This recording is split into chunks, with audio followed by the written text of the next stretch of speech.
Good evening, welcome to another episode of Late Night Siege on a beautiful Friday. Joining me again is Dev Marta. How are you doing, man?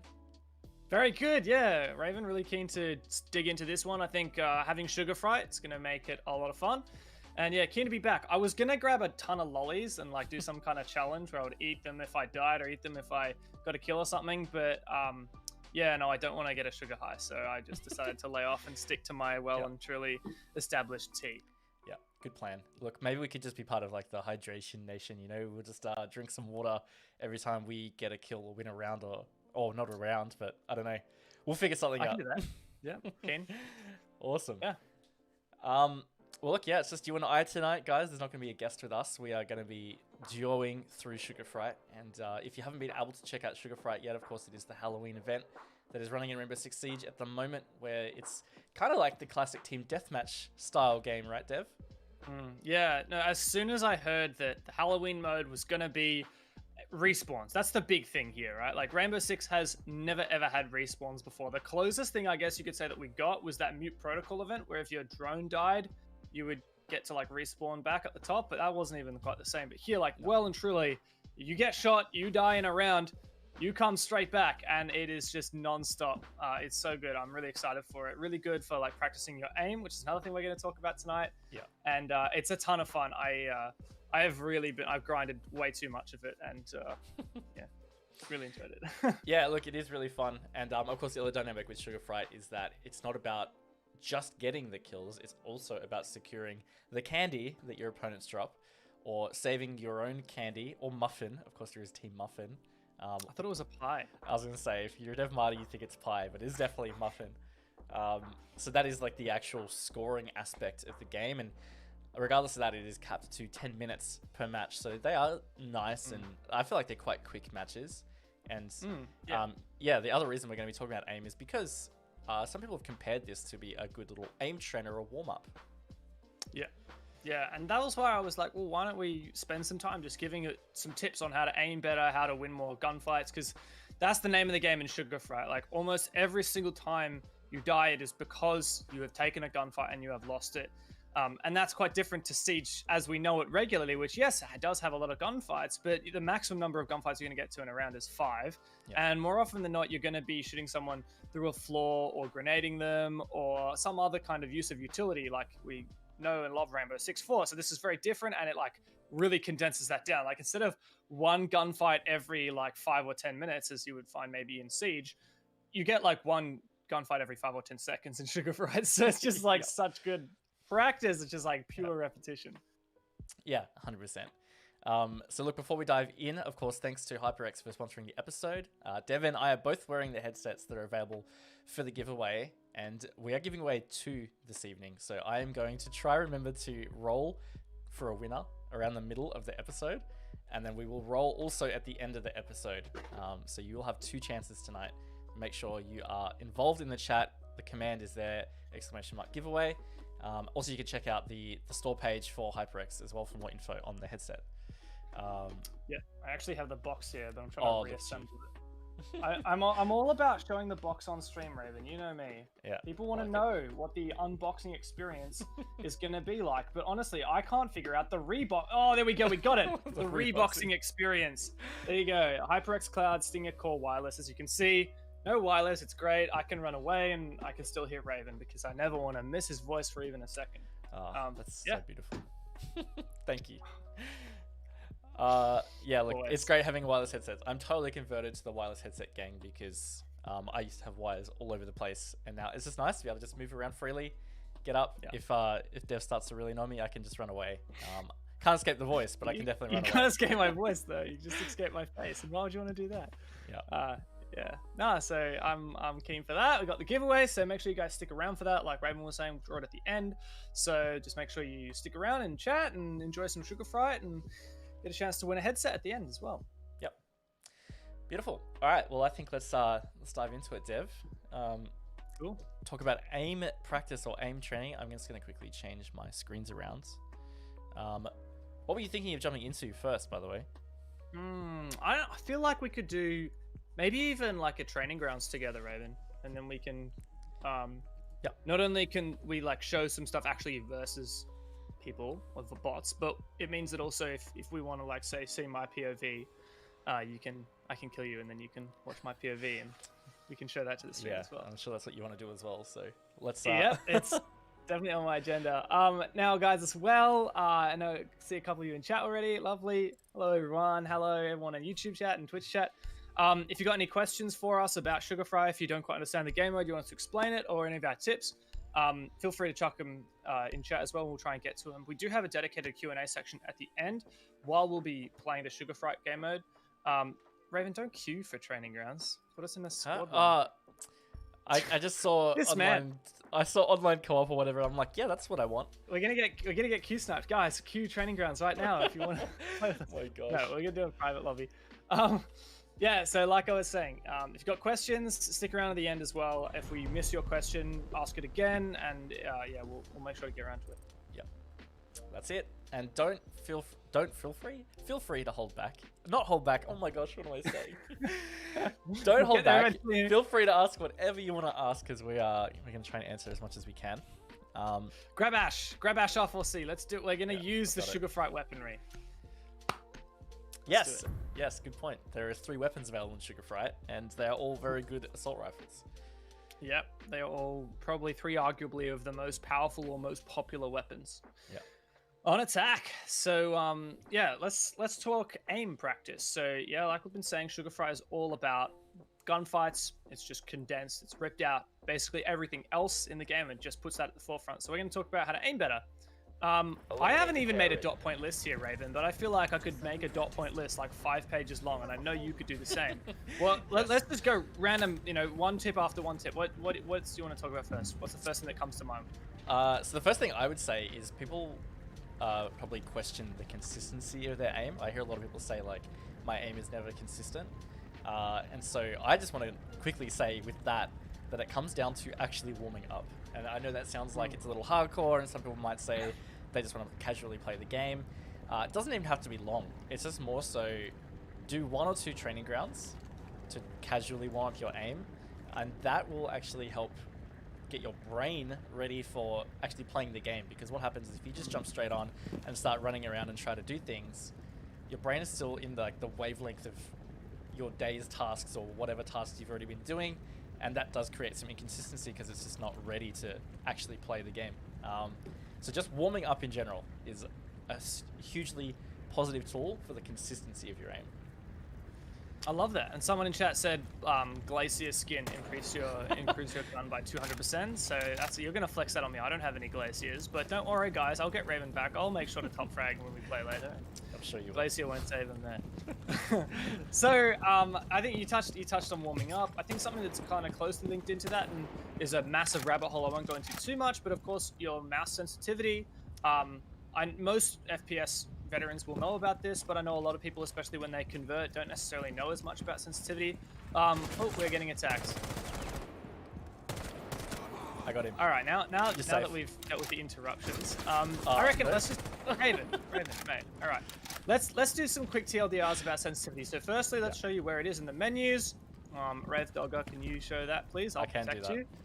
Yep. So under options, you can go to your mouse sensitivity. Of course, there is your horizontal and your vertical sensitivity. Now, obviously, horizontal is how sensitive, how much when you move your mouse does your character move. Left to right, obviously, is horizontal, and vertical is up and down, or forwards and backwards, as some people like to talk.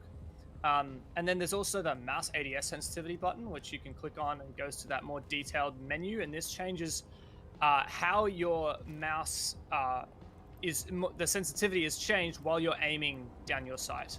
That's what ADS stands for, aim down sights. And Do you want to explain how the standard versus advanced works? Do you know and feel confident talking about that, Rage? Yeah. So standard is basically, it just gives you one multiplier, which is what most people are probably used to with Siege. It's how it was for a very long time, 5.5 years.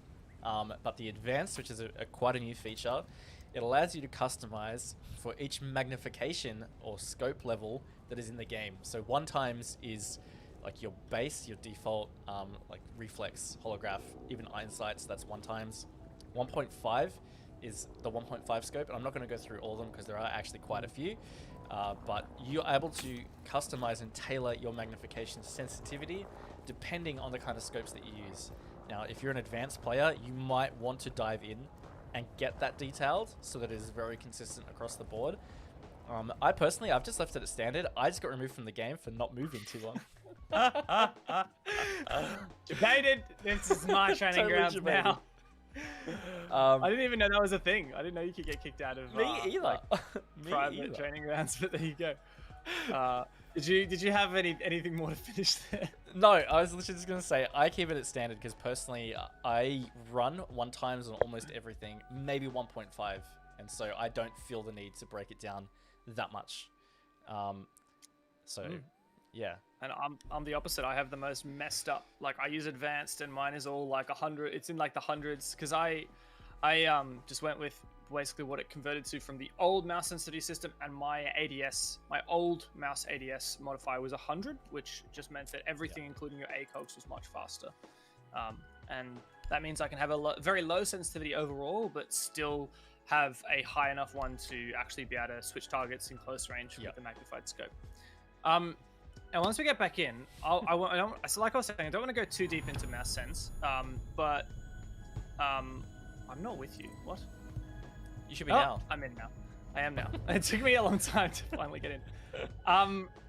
So what I was going to say about mouse sense is a really basic way to think about it is overall, you want to get to the point where you never change your sensitivity again. That's the way you develop consistency because it's about muscle memory, right? But it's okay if you're in the transitioning period of trying to find out what your ideal mouse sensitivity is. So for example, if you're playing some training grounds and you maybe try flicking. So maybe start with your crosshair, and we'll show this when we spawn in. Start with your crosshair a couple of meters away from the target, and then try and just flick to that target and practice that. And after you do that for a while, if you notice that you always tend to undershoot, like you always tend to not quite get to the target yet, and you have to correct it a little bit more, then maybe try turning your mouse sensitivity up. And if you find that you are overshooting, you're going past your target, then maybe try and think about turning your mouse sensitivity down. I think a pretty standard like sensitivity for a lot of people who maybe have a lot of FPS experience, what I would call like a standard low sensitivity, is if you're on 400 DPI with your mouse, anywhere between like 8 and like 20 is pretty standard from people I talk to, and obviously that means between about 16 to 40 in 800 DPI.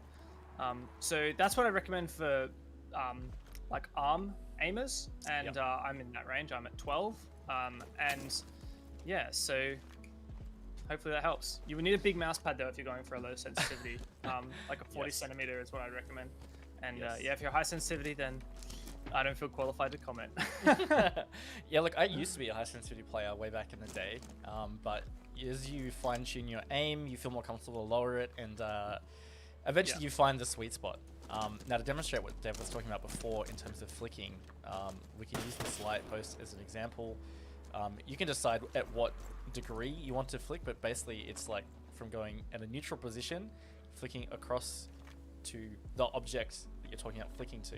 And it's about loading the muscle memory for how far you have to go. See, I'm over flicking right now. It could be just that I'm not used to it.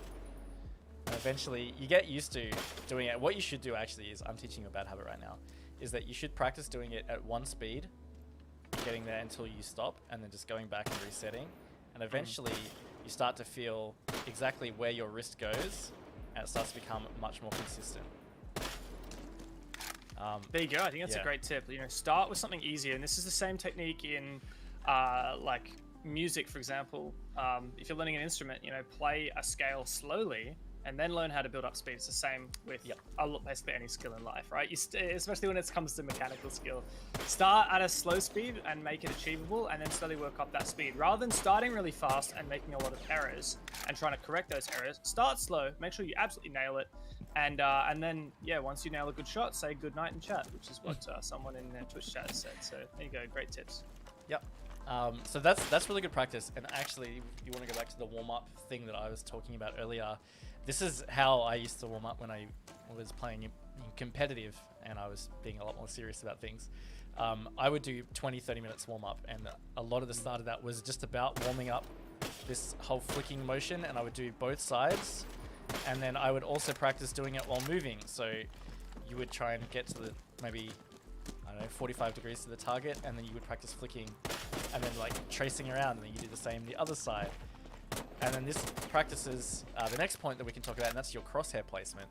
And that's basically where you're aiming and about being consistent with that, so that if you're moving or your target is moving, you're always keeping that crosshair on the target. Yep, I think that's a great point, and we should talk about that in a second when we get to actually, finding some bad guys. But crosshair placement is, in my opinion, like one of the most underrated mechanical skills that you need to have in a shooter. People don't talk about it nearly as much as they talk about flicking, and people are like, oh wow, what an insane shot. The classic thing is you see those, the old school YouTube channels like Trick Shotters and like, wow, quick, crazy, like big flicks and stuff. Like, that's not how 90% of gunfights are won or lost, and it's not what you'll see in a lot of pro games either. Most pro players, it's not necessarily the most, crazy sexy shot or whatever, but if you are already aiming in the position where the enemy is about to appear, you don't need to correct your aim. They've just walked directly into your crosshair, and that's why you need good crosshair placement. Especially in Rainbow Six Siege, because there's a one headshot kill mechanic. If you are aiming at head level and they walk into that, all you have to do is click. Don't have to adjust your aim whatsoever. And even if you do have to adjust it, maybe slightly to the left or to the right, then you only have to do it that much rather than flicking. So stop looking at the ground. Even these days, and I think you've turned it off, Raven, but they've put this handy dandy little dot in the middle of your screen. I've actually got it on. You've got it on while you're hip firing, at least. Yeah, nice. I've got it on as well. I love it. If you get an idea of what someone's head height is, so right now, me and Raven are standing both, and I just put the dot directly over his head, and I make sure that wherever I'm moving, wherever I'm walking, I'm always aiming at head height. So if I'm going to approach the blue bunker behind you, Raven, I'm always aiming at head height. Even when I'm not scoped in, even if I'm sprinting, I'm aiming at head height. That means that if someone rounds the corner, I'm so close to being able to shoot them. Almost no correction required.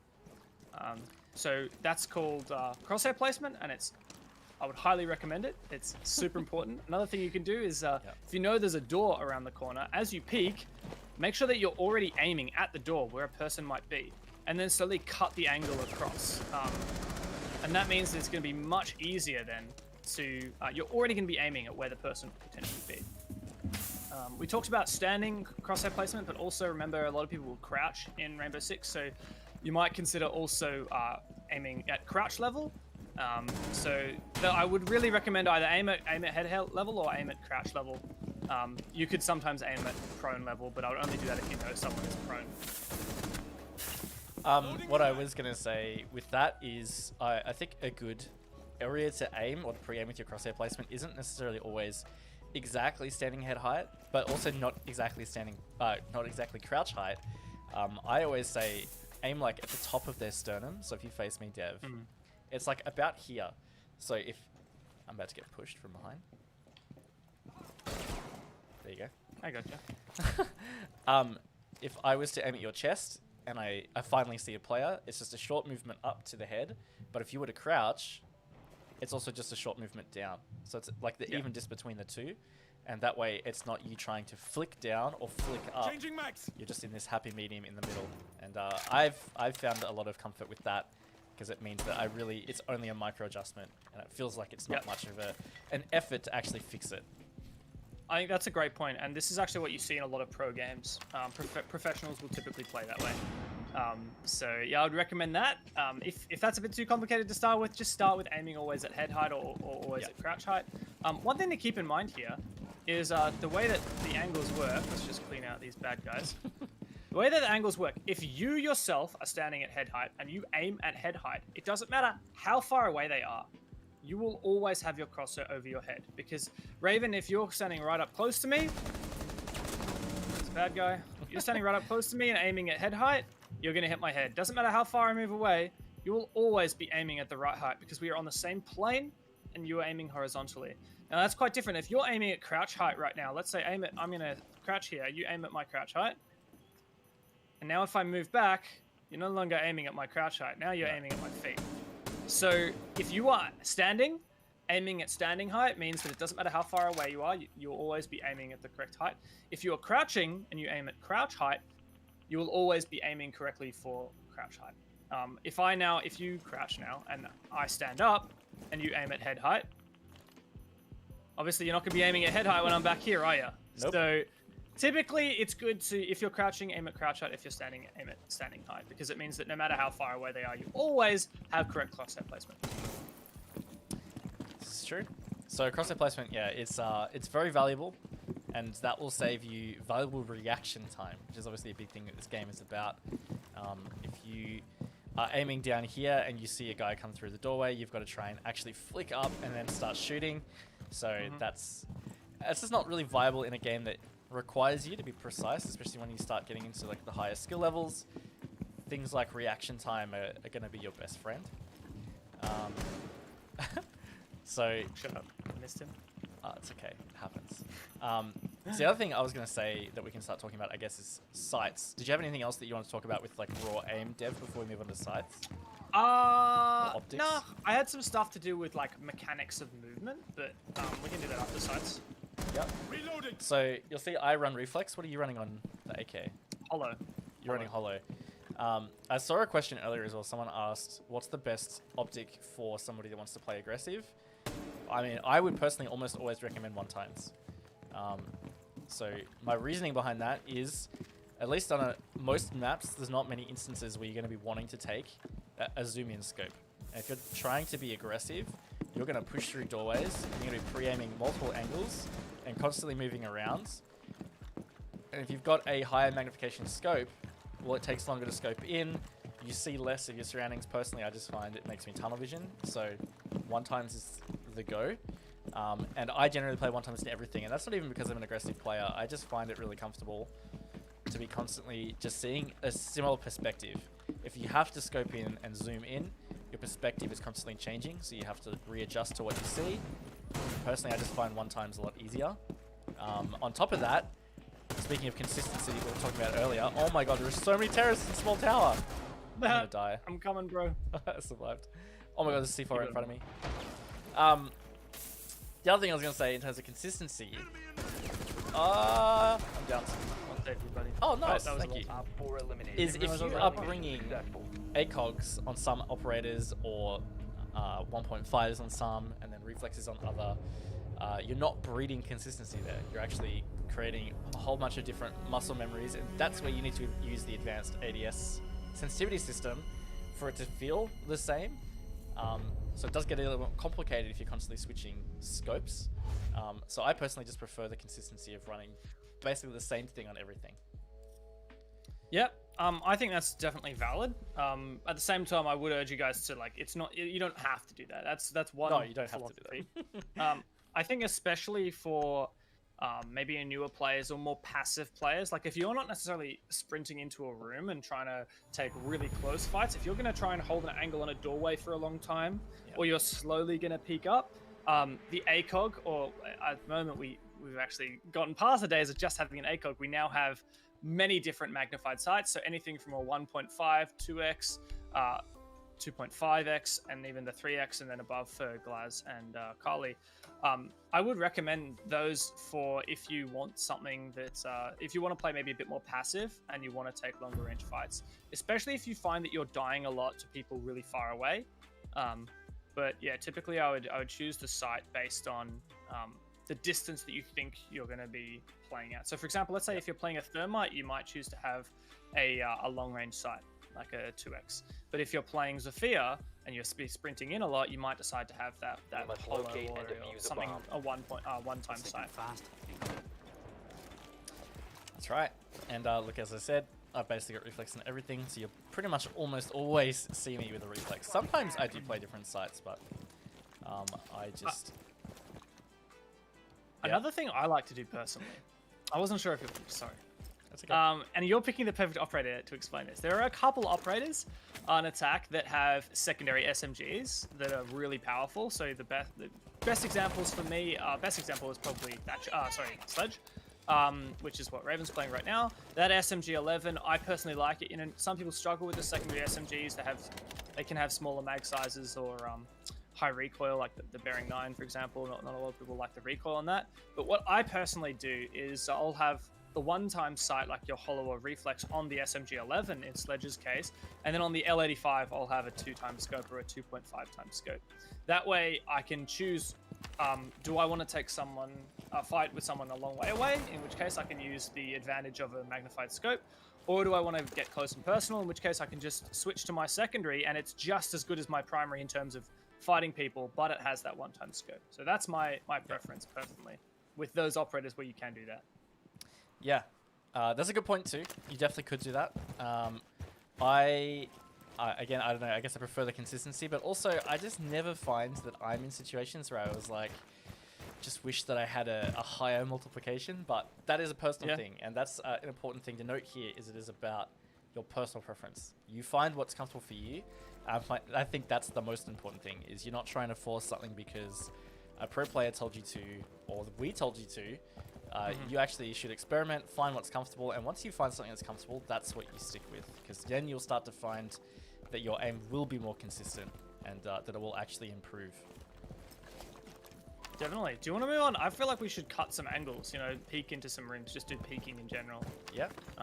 So great example here, like there are so many different places we could get shot from. I'm not really a good person to demonstrate this though, because we're looking at your POV, so unless if you want me to kill you, you should do it. Yep. What do you want me to demonstrate? That's I just demonstrate that you're going to check every angle, that you're making sure that you're prepared. Yeah. Yeah, so I mean, this comes down to having map knowledge as well. But generally, if you're going to move across a room, so let's pretend that we've cleared this side. So you might clear it like this. You can't check this corner unless you drone it. But if you're going to clear it from this side across, you're going to be checking every possible angle as you move to where your opponent's going to be. And I always try and keep my crosshair on like the near side of my movement, like this. And then it's the same as you continue to peek around. You'll check everything. So we check that doorway, that's clear. You move across, you know there's a gap here, so you check that. And it's just about constantly keeping it on the edge that you're about to check. And the idea is, as you reveal what you're looking at, you're ready to shoot at it. So if you were to get to here and you see somebody, you can shoot straight away. Yeah, and make sure that, of course, you're leaning. Raven was leaning, so you'll notice you lean towards where you are pushing. So if I'm moving to the right, I want to be leaning to the right. Yeah, exactly. So the way that Raven demonstrated just then, his entire body is going to be exposed. Like right now, I can't see the bottom of... Hello? Right now, I can't see the door into bar, but my entire body is exposed to it. Like if you go and stand in bar, why don't we show a perspective of that? There might be bad guys in there, so maybe do be careful. There are bad guys. I got him. I shot this guy in the knee as well. It's a great demonstration of crosshair placement. Right. All right. So right now I am peeking towards you, and I can just barely see your head, but not much else. So you can probably see the same from your perspective. Yeah. Yeah. And now I'm gonna lean away, and now I can finally see your head. Thank you. But you could probably see my entire body right now. I can see like everything. Yeah. I'm leaning the wrong direction right now, so that's how you know I'm in the wrong direction. Whereas if I was, if I'm peeking from this side of the door, I want to definitely lean to the left, toward looking at you. But if I'm leaning from this side, obviously lean the other direction. Yeah. And this does bring me to something a bit more advanced that I wanted to show, which is shoulder peeking and quick peeking. So this is something that I won't necessarily go deep into, but especially if you watch a lot of pro players or maybe some content creators who play at a high level and really focus on the mechanics. You know, people like Bolo make this technique infamous. You know, quick peeking, like Raven's demonstrating right now. It's you can quickly peek and quickly unpeek using Q and E or whatever it's bound to, and that way you'll see for just a moment, and then you get that information on where they are, and you stop peeking, so you stop exposing yourself. Another thing that is super underestimated is shoulder peeking where you're actually just trying to bait shots. So right now, Raven's going to look towards me.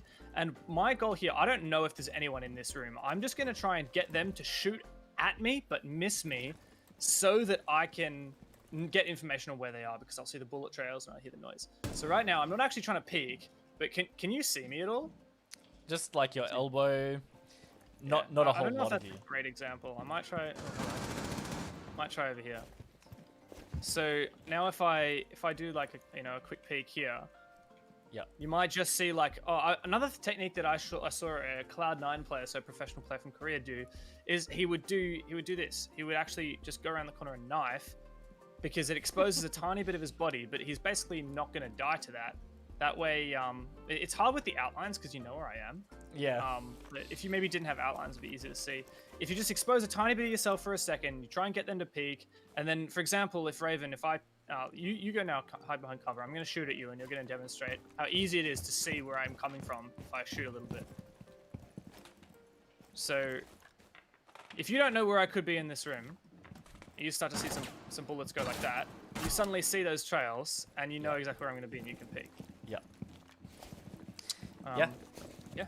It's very powerful to do so, and you don't even have to, like, you tell me how much of me is exposed when I do this. If you stay still. Yeah, I'm just basically seeing max your shoulder, mostly seeing your leg.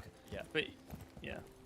So this is the other thing, is like, I've never really tested this fully, but I've seen some players use like the edge of their screen when they do shoulder peeks as well, because I think the idea with that is that it keeps your head at a more neutral position, because you're like utilizing your FOV. So if you do it un-ADS and you do it like this, like I'm seeing almost all of you. Are you seeing how much of me? Occasionally I'm seeing your head, but for the most part I'm maybe seeing your ear, maybe the back of your head, Yeah. but mostly nothing. So yeah, just in general, like that's quite powerful, because as Dev said, you're figuring out where your opponent is, but also you are keeping yourself safe. It's not like you're just going to go scan and be like, oh, there's a guy there, and then go back to cover. You're just getting that information as is. It also forces them to reposition, because most players, if they start pre-firing, they're either going to completely mag dump, and then they're going to have to reload, or they'll pre-fire and they'll rotate and they'll try and move to a different position. So it can help with just moving your opponents around, just putting that presence like with your body. Yeah, and especially if you're playing against like an SMG11 player, maybe it's against a smoke or something, and they run out of bullets, then you know you can push them. There was something else I was gonna say. Oh yeah, when you try this, when you start to practice this in quick match or whatever, you're gonna die. I'm telling you right now. You've never done this before. You're gonna start practicing it. You are gonna die. You are gonna get shot in the body and killed. You are gonna get shot in the head and die. And you're gonna keep practicing it, and then you're gonna stop dying, and you're gonna start winning because of this mechanic and this technique. So just fair warning, is you're not gonna get this right the first time unless if you're a god. In which case, congratulations. But yeah, it's a very risky technique, and I would, in some cases, maybe not recommend it if you're low HP. So let's say you've got less than 40 HP left. That means you're vulnerable to potentially getting one hit injured by some assault rifles. I probably wouldn't do this quick peek body shot, because you might maybe take one bullet to the arm or to the chest when you're trying to do this. But of course, then you peek and you have the information once they've shot, you're probably going to win the fight. But you might take a little bit of damage. So keep that in mind. Yes.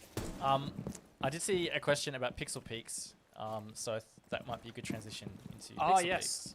Yes. Located a bomb. So a pixel peak, for those that don't understand, is this, for example. So we're holding an angle all the way through that far doorway towards trophy. So that's where Dev is now. And it's just a pixel, right? So when you're holding this kind of angle, you're not necessarily holding it to shoot somebody through this. I mean, like you might do, but 9 times out of 10, when somebody's holding a pixel, they're actually holding it for motion. So you're like watching to see if somebody crosses that position. And then that gives you the cue to actually engage, peek out and start the gunfight. It exposes a very small amount of yourself. So that way, if someone peeks the angle, they may or may not see you quick enough. That's the thing, right? We go back to this reaction time. If you're just standing in the middle of the door frame, as soon as someone peeks that door frame, they see you. They start shooting. Yeah. But if I'm you're... gonna kill you 100%. if you're off to the side and holding a pixel, they're going to take, even if it's just a fraction of a second, it might be like 200 milliseconds, but they're going to take just that touch longer to look and process if they even see you. And that gives you a chance to react quicker. If they don't see you at all, well, then you've got all of the advantage on your side, and you can start to use things like Peeker's advantage. And let's do a roleplay here. You're doing that. Let's enact me sprinting across here and then you seeing me and peeking me. But let's do it in slow motion. So I'm moving across. I'm just gonna sprint on through. You're probably not gonna be able to hit me in reaction time, but now you can peek out because now you saw me cross and now you can peek out and shoot me. So you're not necessarily, like you said, gonna kill me while I'm in that pixel, but you're gonna know that gives you a cue to then peek me. Yeah, exactly right. And now, when would you do this? This is definitely like a holding angle thing. It's the only reason you would really have a pixel is that you're trying to hold an angle. So maybe you're watching a flank, it's post plant, you're on defense. Obviously, this is something you will probably do more so as a defender, but you can do as an attack. But it's all down to holding an angle. If it's a really long angle, you could probably still do it, to be honest. I don't think distance is really the biggest factor. It's just more the context. And yeah, that's pretty much it. And it's just always, you should always think, if you're holding an angle, how can you do so where you expose yourself the least, or you can give yourself a different kind of cue besides just straight up looking and getting ready to shoot. Cool, and I do want to take this one step further and do a bit of a geometry class in a second. I will just point out, we got a question, how do you fight recoil? That's a great point. We will talk about that in a little bit, but I want to do this geometry lesson before. A while back, I saw this video on YouTube. It was actually about a different shooter game. I used that as an example, but it's a philosophy that or a concept that applies to basically every shooter and is particularly pertinent in Siege. And it's to do with how much of your body is exposed depending on where you are. So the way that perspective works is that, can we find a better place? Can we come back to the lobby? Yep. Yeah. So I'll play in the lobby, you play over there. Okay. So if I am right close up to the wall, right now, I can't see you, right? Okay, I'm going to make it so I can see half of your head. I can now see half of your head, and you can see, even on ADS, I'm looking on my screen share, you can see half of my body, basically, even a bit more. Now, I'm going to keep moving backwards, and you're going to see how much of my body you can see. As I continue moving backwards, I'll try and stay, so I can still only see half of your body. Oh, well, I can't go any further back than that. How much of my body can you see now? I can see a leg and like your elbow, and I reckon I can see the edge of your hat, but it blends in with color. Yeah, so I can see the exact same amount as I could see when I was standing right up close to that wall. And this is because of perspective. This is because whoever is closer to the object that is obstructing the vision between the two players, whoever is closer to that object will be more exposed. So right now, Raven, yeah, I can see so much of you now. It is so easy for me to kill you I can see your toes, and like that is it. And here you can see my toe. And that's why it's a bit of a funny thing where a lot of people are going to be peeking an angle like this, like I am, right up close to this cover, so I can quickly move back and forth. But most of my body is going to be exposed because I'm so close to the piece of cover. Yeah. And that's why a lot of people would talk taking a I can't remember the word, not deeper angle, but taking an angle further from the cover rather than peeking out like this right here. You might not be able to tell if that's different, but that's very different from me peeking at this distance where I'm a good 2 meters or 4 meters according to the compass away from that. So that's something to keep in mind. I will say there are positives and negatives of taking a close angle and taking a far angle. The main benefit of taking a close angle is your speed relative to that person's camera. So for example, I'm right up close to this piece of cover. I can quickly peek and unpeek, and the amount of body exposed is like, obviously it's quite a lot of exposure, but it's not for very long. Likewise, I can wide swing. I can peek really fast, and I'm moving quite fast across your screen, right? So like, if I'm this close to you and I peek wide, I'm moving really fast across your screen. Yeah. Compared to if I do that exact same peek from back here, I am not moving very fast across your screen. It's much easier for you to hit me. So doing a wide swing is better in close range because it's harder for them to keep up with you. But taking a shallow angle, a further angle, is better in long range because less of your body is exposed.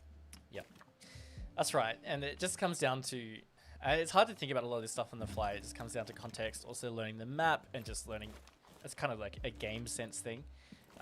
But yeah, I always try... And generally, if I'm holding an angle, I always distance myself from the object. So if it is holding a pixel on the lobby door here, I would never come all the way up to this doorway to hold that pixel. I personally I've gotten to a habit now. I just do it second nature. Is I'll always stand back, and I think about two things. It's the perspective, but also I think about what have I given myself to swing here, because you could say, oh, I'm going to hold the deepest angle I possibly could. Right, but then if someone comes in, I can't swing. Like I have to run forward and try and do something. Yeah. So I always try and find the balance in between, and then it's about, okay, if someone runs in, I've got space to swing, but also I'm not right up against that door, so the most of me isn't exposed. That's a great point about giving yourself space to swing. Yeah. So now if I swing this way, obviously you can still peek out a little bit more. You gave yourself a little bit of space. So yeah, I think that's totally underrated as technique, just general perspective, understanding taking near or far angles, and the difference between like wide swinging on a close angle versus taking a long angle not close to your cover. Best example of this is spawn peeking. People love and hate spawn peeking. Let's do the most obvious spawn peek. Can you go out on the rock out there? Yeah, I thought that's what you were gonna say. Yeah. So I'm gonna do a pretty obvious spawn peek right here. Oh, there are bad guys. I forgot that we were playing against that guy. That guy was teasing me with his voice actions. Oh, okay. Oh, you went upstairs. There was a guy in the hallway that was like teasing me with voice actions. It sounded like he was gonna push me, and I kept having to flick behind, being like, "Is he? Is he? No, no." Yeah. Anyway, I'm on the rock. All right, cool. So right now, I'm gonna smack a window. Pretend I'm a defender spawn peeking. I'm smacking a window. I'm right in the middle. I'm an easy kill for you, right? Yeah. You look at this entire wall, you see one window with one gaping hole in it and someone's noggin sticking out. You know exactly where to shoot. Yeah. Now, obviously, the best thing I could do here is lean, play on the corner. I can still see you perfectly, and it's much harder for you to see me now, but especially if you have an ACOG, you can still see me quite well, and I'm right up dead close to the windowsill, so the most amount of my body is exposed. If I start to pull back here, less and less of my body is exposed. I have my crosshair directly over your head right now. See, can you even see me? I can with the outline and your name tag and stuff, but without that, I don't reckon. Like, I would probably look at that window and be like, yeah, no one there. I'd probably pre-fire it, but I wouldn't see your head. Compare that to this. How about now? It's very obvious where you are. Yeah. So there you go, guys. And as Mart DR is saying in chat, that kids, this is why you pay attention in school. You can learn trigonometry and apply that to things like Rainbow Six Siege. And I can turn outline off in settings to start. Oh, true. Yeah, no, fair enough.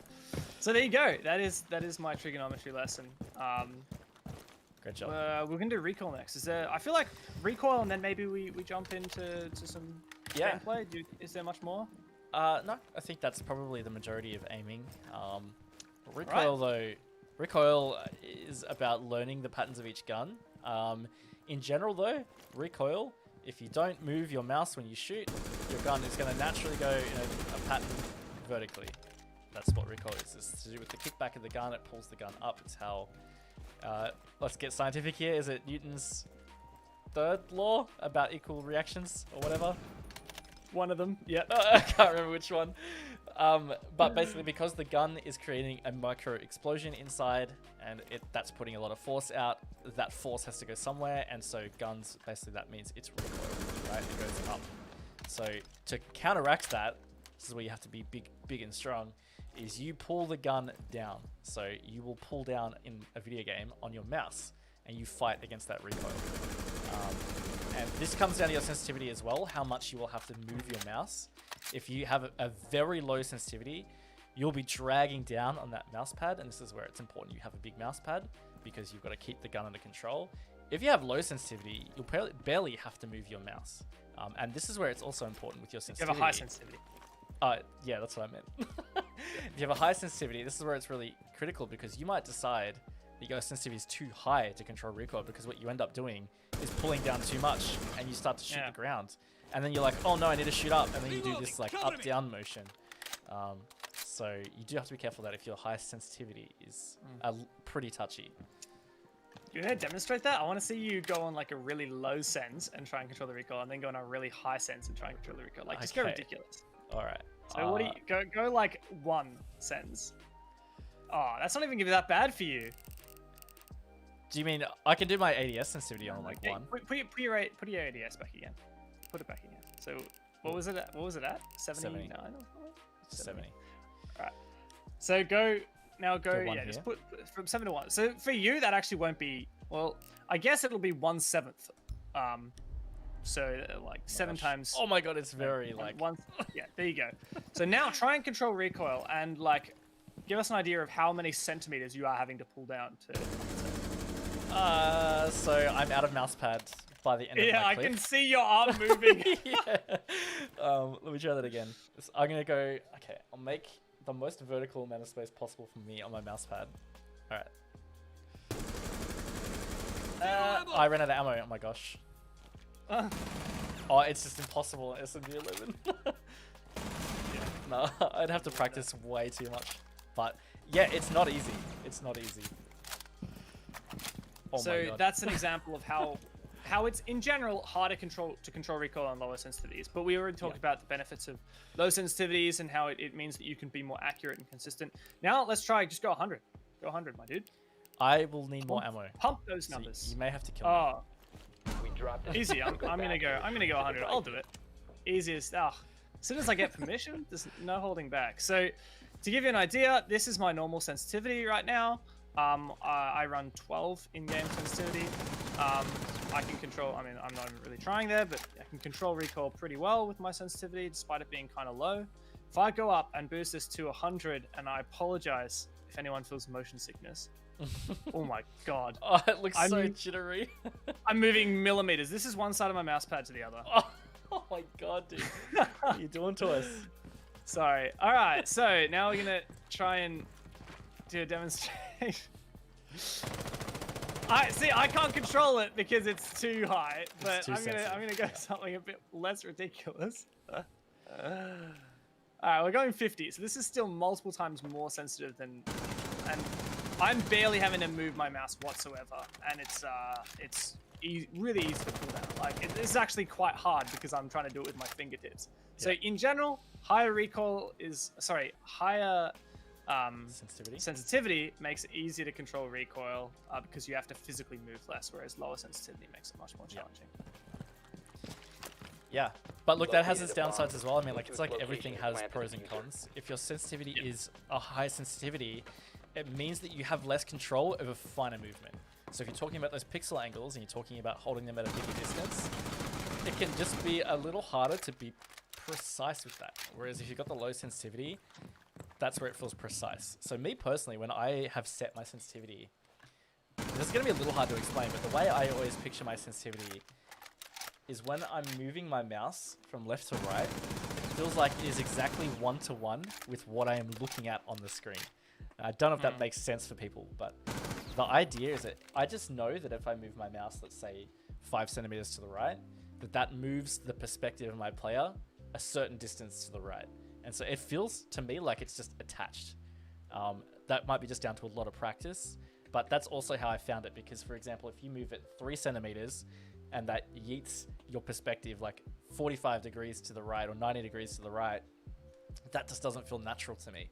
I guess that can be a way for how it feels natural to you is if you move your mouse a certain amount and that moves your player a certain amount, if that feels right, then sure, it's probably close to your range. Yeah. Again, it's a lot about feel and personal preference. That's it. Now I've sprayed two magazines here onto the wall so you can see the pattern. So in Rainbow Six, every gun has a pattern. It's not set. So you can see, for example, that I wasn't moving my mouse here at the top right-hand corner. That's just the randomization of the recoil led it in 2 different pathways once we got to the end of the magazine. What you'll notice is at the very start, those 2 bullets, obviously that's the first shot, so it'll always go in the same place. The second shot, that was actually, I hit my final clip, I had 4 bullets, so you can see there are 3 bullet shots there. Yep. So all 3 of my second shots, the first bullet recoil, went in the exact same place. And these ones were very close, and then you look up and they got further and further apart. So at the start of your magazine, the recoil is much easier to control. If you struggle trying to control recoil, stop spraying as much, because you can see at the top way more unpredictable. Whereas at the bottom, it's way closer together physically and way more predictable.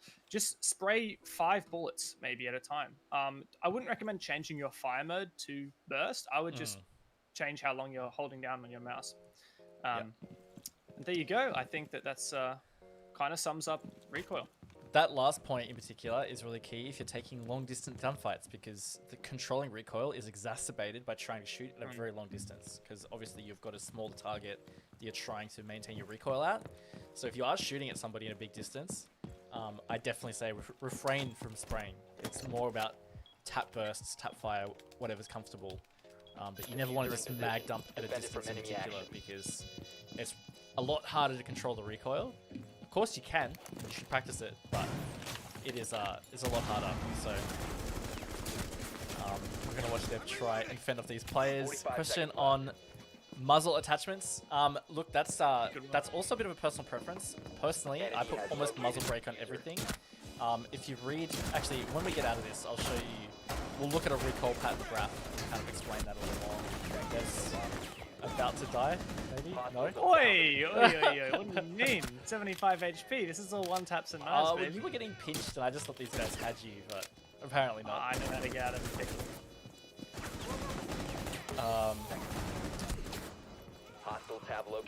Just in general with muzzle attachments, to talk broadly, the muzzle brake will prevent or will assist with the gap between the first and second bullet, and then that pulls the whole recoil pattern down. This is a lot easier to demonstrate with the graph. Flash hider is more about short bursts, so it's kind of like what Dev was explaining about the first certain amount of bullets in the magazine. So I think it's the first 10 on a flash hider, maybe less. It will reduce the recoil on, and then the rest starts to spray up. Compensator will reduce the horizontal swing of the gun. So if you have a gun that sprays left and right quite a lot, the Scorpion is a good example. On Ella, a compensator helps just tighten that up a little bit, so it's not moving as much left and right. Yeah, in general, if you're spraying a lot, compensator or flash hider is better. If you are maybe overall more confident with your recoil, or it's that first bullet that throws you off, or that first shot of recoil that throws you off, muzzle brake. And I'm with Raven. I'm a bit of a muzzle brake enthusiast. I do use a lot of flash hider, however, as well.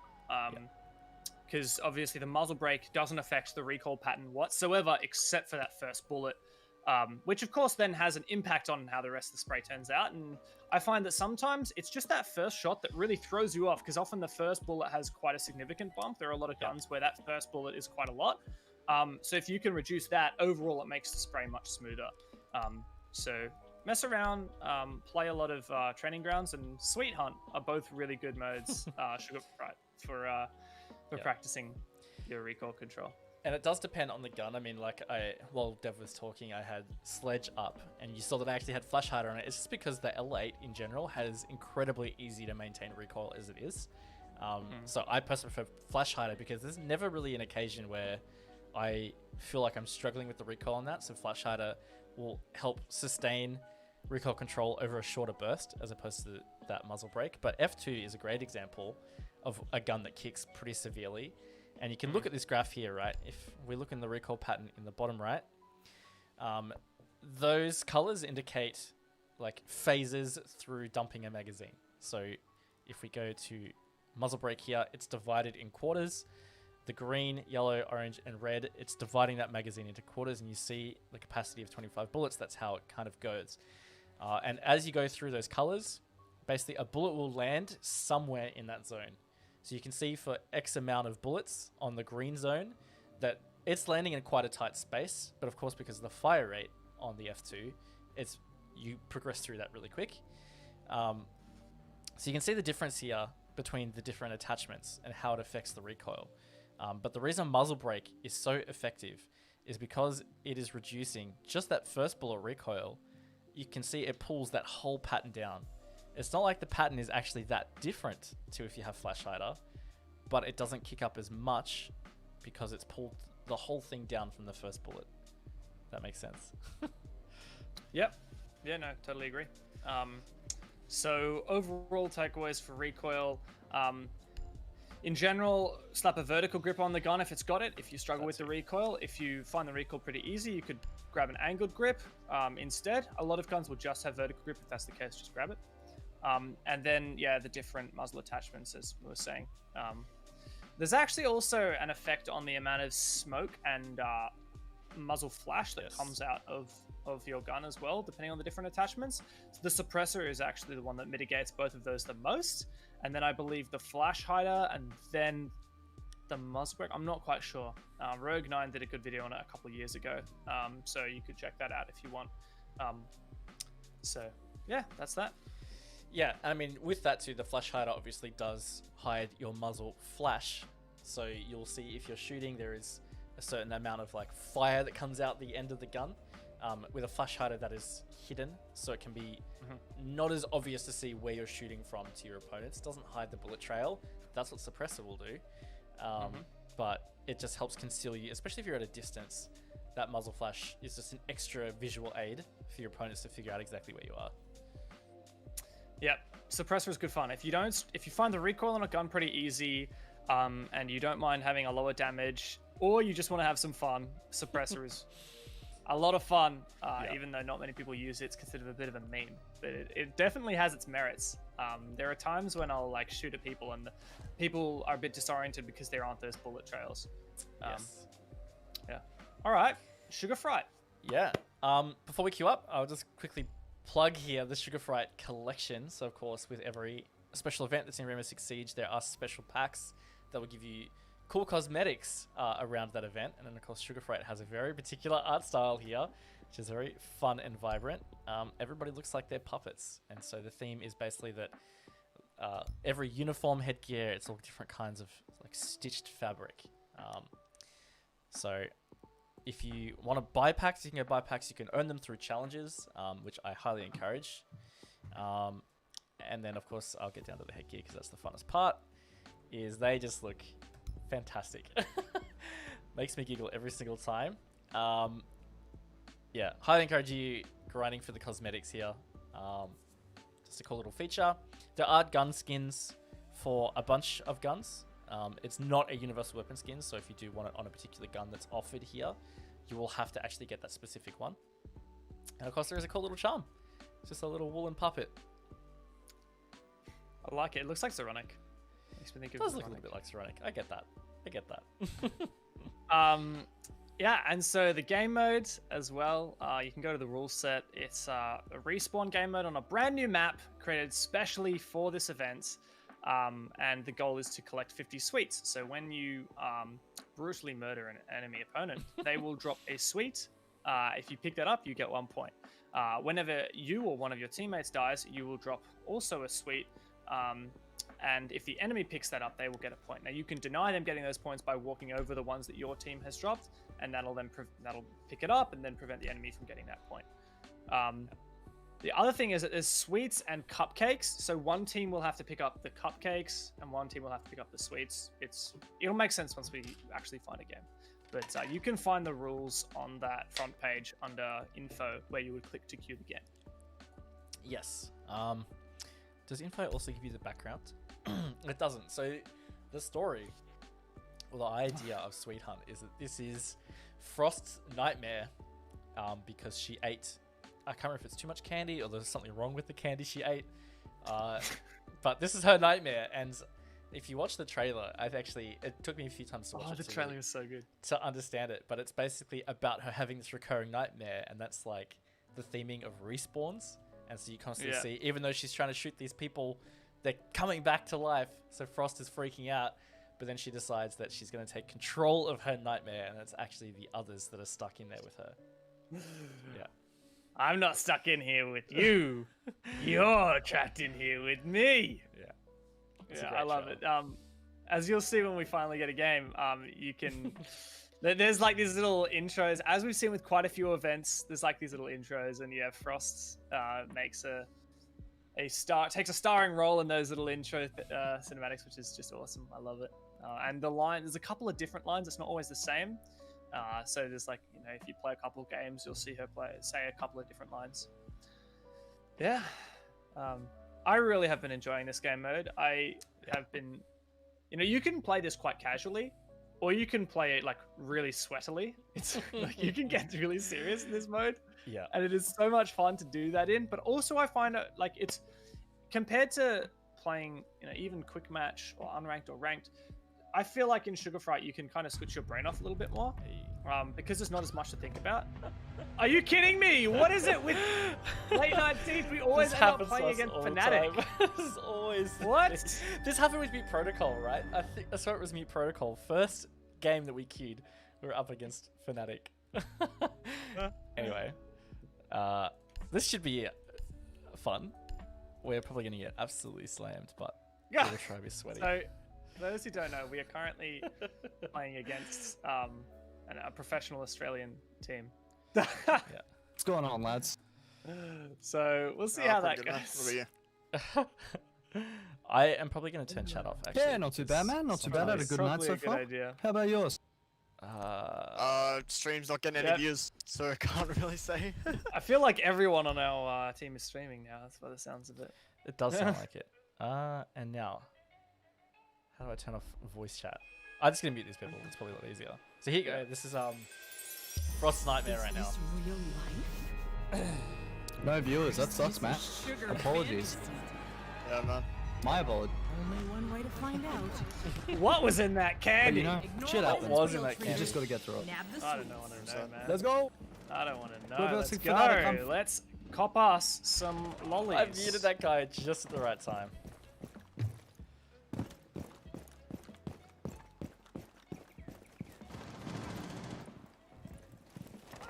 Oh, I flicked aces. I almost hit spear. Lucky draw. They've got the first sweet. So the idea here is you kill people and you grab their life. I'm yet to see anybody.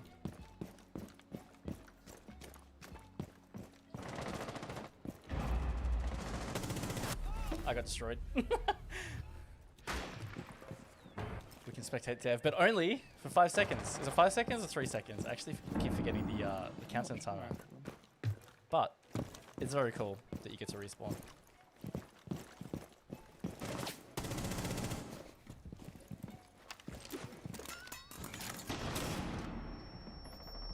Oh no. Oh no. I got. We traded him. So I get pretty sweaty in this mode. One thing I would recommend is don't do what my instinct is, which is just immediately when you spawn, sprint through those double doors, like those two doors. Don't do that. You may as well just slow things down a little bit. Go through the sides. Tend to be more successful than going through that main front door.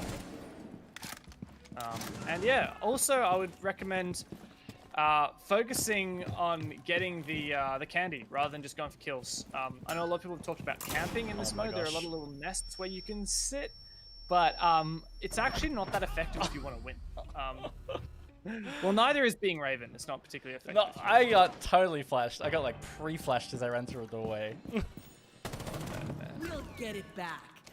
I got some candy. Sweet in the So yeah, go for the candy. That's what I would recommend when you're playing this. Don't just go for the kills.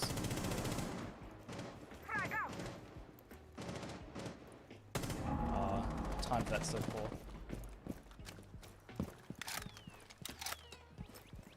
Oh, that guy almost got grenaded out of his brain. I got stuck on the stuff. Oof. You got stuck on the stuff, mate. Yeah, I got Mate, stuck on the stuff. I am way too sweaty. I feel like if we were playing like normal Siege, I would probably be more talkative, but I'm just so intensely focused. It's a pretty intense game mode too. Like I feel like I have to use a lot of my concentration on this. I feel like it's a different kind of concentration to like typical Siege. Like if I'm playing typical Siege, I am hyper focused on a million different things. It's like a puzzle game. You know? Yeah. I'm thinking about 100 different things at once. Playing Candy this, stuff. I'm really only thinking about one thing. Get the Fighters, candies. Stealers. We're actually winning right now against the pro team. We are. So, We are. we are drawing now. Now I say that.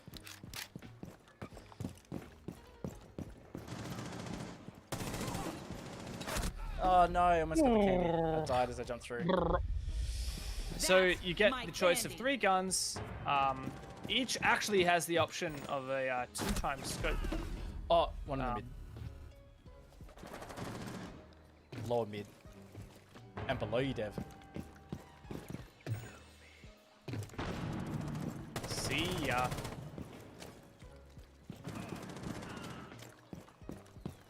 What's yours is ours. That was a miss. Denied. Cake is ours. Lower mid's clear. Yeah, he pushed out. Treats for us, tricks for you.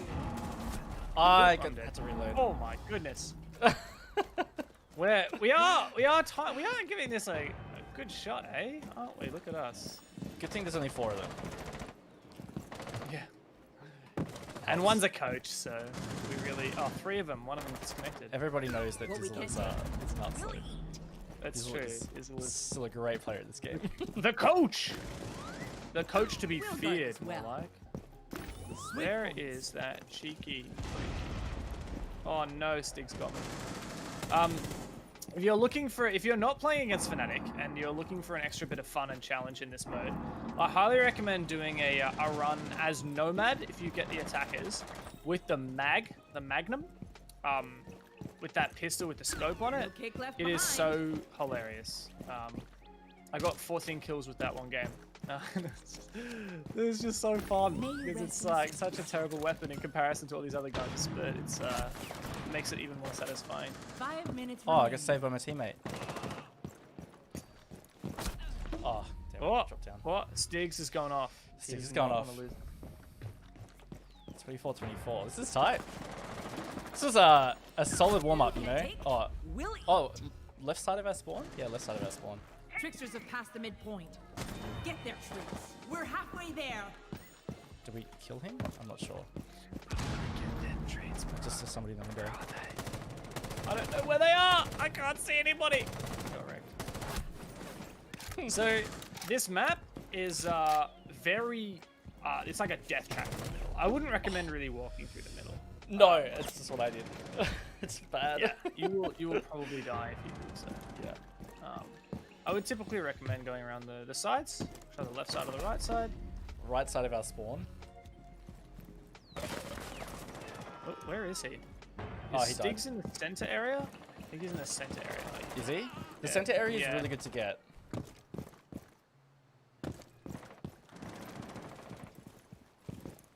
We'll guard this well. I got Sticks. Sweet in the back. He wasn't center. Alright. He was right side. grab that. Oh. I can't remember if I got through my point, but if you can take the top middle, there's a free candy that spawns there. Oh, there's a guy in the center. Hello. The candy heals you. I think so, actually. I didn't does. really intentionally look for this. Yeah, especially your teammate candy heals you. Oh, really? Well, there you go. Who'd have thunk it? Who'd have thunk it? Now, there are ways that I've seen people try to, like, lock people in their spawn, but it's not very... I wouldn't really recommend it. You get invincibility for a few seconds when you spawn in. Yeah. So, you don't really get much value out of killing people in their spawn, because you're probably not going to be able to pick it up. So, I would honestly not recommend playing too hyper-aggressive. Just kind of chill out. You know, I wouldn't recommend camping either, because just kind of move around the map. Treats for us. Play it tricks pretty for casually. you. This is a casual game mode after all. Do keep in mind though that you do get penalty if you abandon one of these matches, similar to a ranked or unranked game. Oh, hello! My goodness gracious me, he just high-fived me. Yeah, so don't ditch these games. Yeah, we'd recommend playing them out. They only last for a maximum 10 minutes. It's Twitch TV In the Tiaki lead. guy. He's gone off. He's amped up. You're almost Hey, I'm pure done. sweets. Oh no, he got me again. He'll get candy. Yours is ours. I'm here for the candy. Taking ass and taking candy. Sweet points. Oh. Take him what dropping. you can. Oh, we're 2 actually winning. minutes. 7 off. We are. Let's go.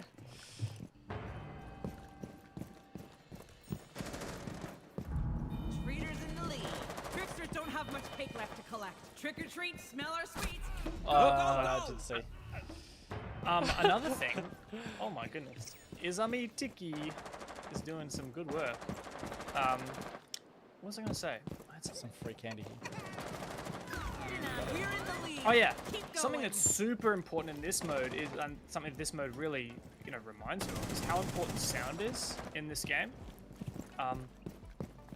If you're too loud, like you will be, I flashed myself. In the lead you will be now, found. Freeders. Like if you're sprinting around like nobody's business, they are gonna find you. Oh, he's dropped on me. They're gonna turn around. Sweet in the back. Hey, By the best in the Good job, sugar dude. game. we won! We I win. bottom fragged. Wow. I'll turn my I chat was back not on. particularly helpful that game. Raven went off. Did I?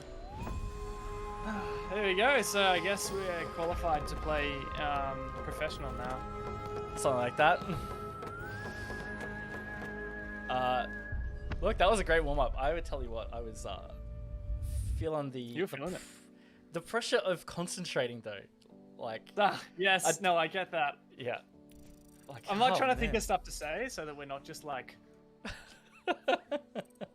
really sweating it out. Seriously. Like, Oh my gosh. I'm genuinely surprised though. You know what? I think that of the like 10 plus games I've played so far, I've only lost one of them. I think like I don't know. Is that a flex? Take it as you will, Raven. Look, I think I've only lost a couple as well, maybe 2. Yeah, I don't know. It's a lot of fun though. I really enjoy it because it's just like, it's a constant pressure for 10 minutes, basically. Most of them go close to 10 minutes. I think we cut it 2 minutes short just then, but regardless, like it's still, you know what you're in for. It's not like how you might try rush on a round and you're dead and you just sit back and watch for 3 minutes. And Yeah, then back, yeah. Like a It's traditional non-stop, siege. right? Yeah. That's a great point. Like in Siege, like there's a lot of downtime. There's a lot of preparation phase, and it's not when nothing's happening. That time is valuable. Prep phase, pick phase. It's all part of the game and contributes to the experience that is traditional Rainbow Six. But this is very different because it just cuts out all that, and it's more traditional, I think, FPS respawn experience, where it's just non-stop action. Now I can still hear you because of my wireless HyperX headset, but I'm gonna quickly grab a different jacket so I don't blend into the background as much. Go for it. Also, I don't know what you mean by blending into the background. Wasn't that a blue jacket on a red background? Come on, mate. Yeah, but it was still dark. I don't know. There's something up with my lighting. Like, it's really hard to really properly separate myself, and I'm just being really self-conscious about it. I get a lot of compliments about my beautiful curtains, which is wonderful, and yeah, I love my curtains, but having this color scheme in my room, it does not really make for a perfect camera layout. So there we go. You can definitely see me now. I am not a curtain anymore. Excellent. Also, because I was so focused out last game, you only get to choose your loadout once at the start. Of course, like we said, there are 3 options: R4C, AK-12, C7E. They all have the same scope and attachment options. It's very consistent. Actually, the AK-12 gets a 2.5x if you want that. Oh, does it? Okay, I didn't realize. Yeah. Personally, I just run the R4C reflex, but yes, everything that's different between the different operators, though, I just pointed at my screen. You can't see that. Is the secondary. That's the main thing that's unique to each operator you play. Everybody gets frag grenades. Everybody gets stun grenades. They regenerate the longer you're alive. So.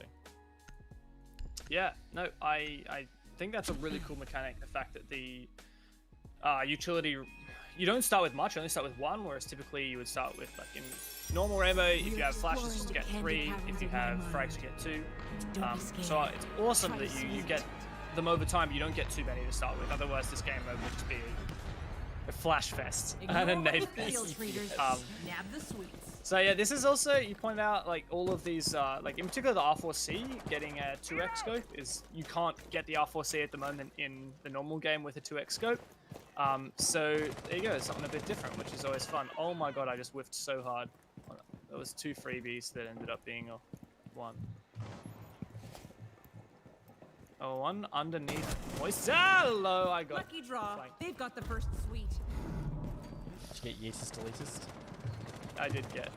And so did that other guy on our team. He just got absolutely destroyed.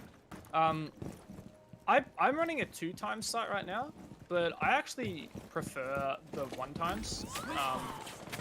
I got a knife. Raven, can you just not? What are you doing? Getting out of this one now. What's yours is ours. Good. Yeah, be a good Samaritan. All right. Weren't you demonstrating something? You're demonstrating something. Alright, and let me interrupt you. Hello. In the lead now, treaters. The 2x scope's really nice for like holding long angles, but I definitely found out like I actually took this as an opportunity to practice taking long fights with the 1x scope. Well, that's pretty good practice. Also, really fun to do pistol runs with this. If you're maybe not getting stomped, try just using the pistol. It can be a lot of fun. Yeah, absolutely. Oh, I almost went for a knife, but I knifed too early. See, I actually started using this as practice using long range scopes because, like I was saying earlier, I'm not really a long range scope person.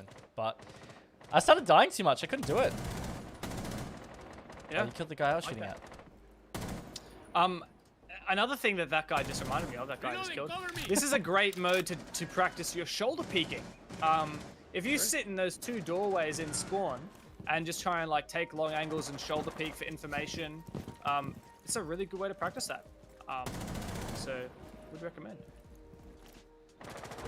Also good recoil practice because, as I just showed, Yep. you are often taking long range gunfights, and if you are using the 1x, you will want to not die. And you will want to, you know, control that recoil better, because otherwise, you're going to end up spraying all over the place. You won't get any long-range kills, and then it gets very tricky. Yeah. We need to catch some candies here, because I see Sweet in the a bed. lot sitting around that we haven't picked up. Yeah, and that's why you don't camp. Speaking of, there's a guy camping in our spawn. That's my To candy. the right of our spawn. Is that? There is. Yes. We'll guard this well. Yeah. So, you know, it's all well and dandy to sit in those little watchtowers, but I wouldn't really recommend it, at least not for a long period of time. There's a guy above me. I need to learn how to get up. Where is this Zafir? Is he dead now? How can I get up here? Oh, Where are you hello. trying to get? I'm Oh, above this you. Sophia just deleted me. No, on me. She was above me. Oh, no. Oh, Oh, Dev. no. No one saw that. Lucky for you, no one did see Treats that. for us, tricks for you. Where am I getting shot from now? Ah! So, if you want to not die constantly, don't do what I'm doing and just like immediately jump out. Oh, I just ran in towards a grenade. Main bad too. doors. I died. Oh, don't know if you guys can hear that. My dog's barking at my door. Oh, I almost 180'd that guy. All right, they have now overtaken us. All right, The so bell yeah, we need tolled. to pick up these candies. Yes, Ah. we do. And we need to Keep stop whiffing. feeding them as well. You taking a crack at me, mate? No, I'm feeding them. I'm 100% feeding them. Yeah, stop feeding Dev. Oh, Denied. It's because I got the 2x Cake is scope. ours. Easter egg for people as well. If you see these recruit gingerbread people around, I'm not as tasty as I haven't done that yet. So you what just happened? hit them. They lose their clothes, and then there's like a voice line or a bunch of voice lines that play. That's and they're funny. Quite funny. Oh my god! Where was that guy? Above me. I'm going for What was this. the tower thing? Going for this candy. Oh no. Oh, he This saved it. F-Mark guy has been destroying everyone. I destroyed him. You got him! Oh, his candies. Oh shit. Excuse me. Victory is That ours, scared bro. me, You got dude. him, Raven. He just drops right in front of me, and it scared the crap out of me. Well, this is a Halloween mode, alright? It's jump scares. Oh my gosh. Oh, that Tricksters poor took guy the I just lead. destroyed. Some free candy. Alright, guys, let's go. what's yours is ours. Pistol time. 5 minutes and counting. That got me. Time to practice shooting people in the face. They are everywhere. Tricksters have passed the midpoint. Get there, treats. Sugar up. Tricksters in the lead. Sugar up. Oh no. Don't pistol, guys. Don't pistol. You're gonna die a lot. I don't think I've killed anyone. You've gotta be close. If you're gonna piss in this game, Candy though. collected. Yeah. Also, you have to have good aim, which is currently been my challenge. Yeah, come on, Dev. We're starting to really fall behind here. We were doing so well. Bro, I don't know what went wrong. Oh, someone found me while I was prone under a desk changing my, Reload! Oh no, I crouched by accident when I alt-tabbed. Oh no, dude. I was not prone under the desk. Oh no, this guy just drop shotted me. I can't get past halfway at the moment.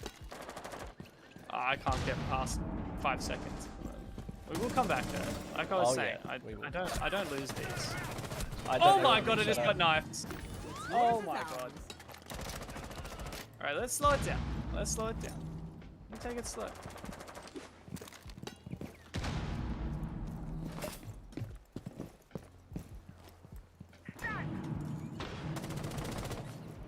Oh! Almost got shot in the window. I want to get this candy. I got it. If you want to get some candy, Oh, I you whiffed with gotta the pistol. get some kills.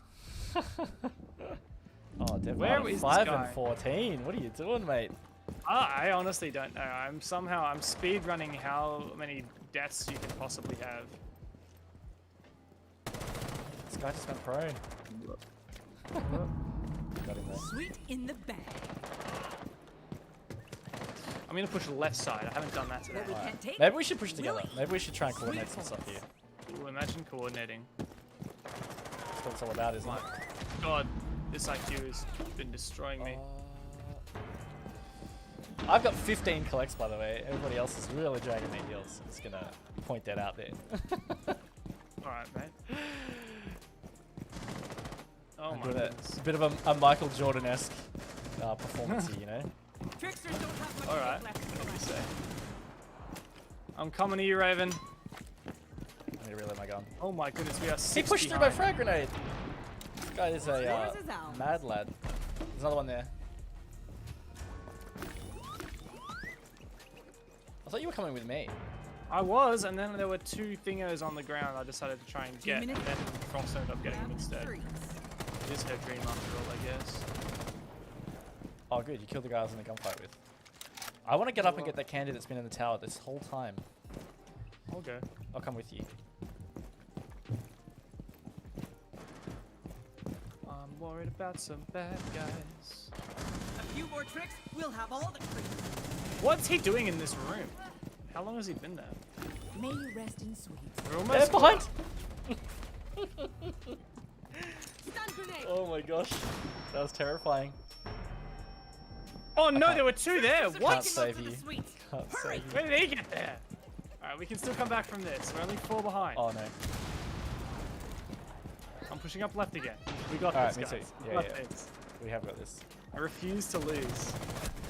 Oh, I whiffed on a guy.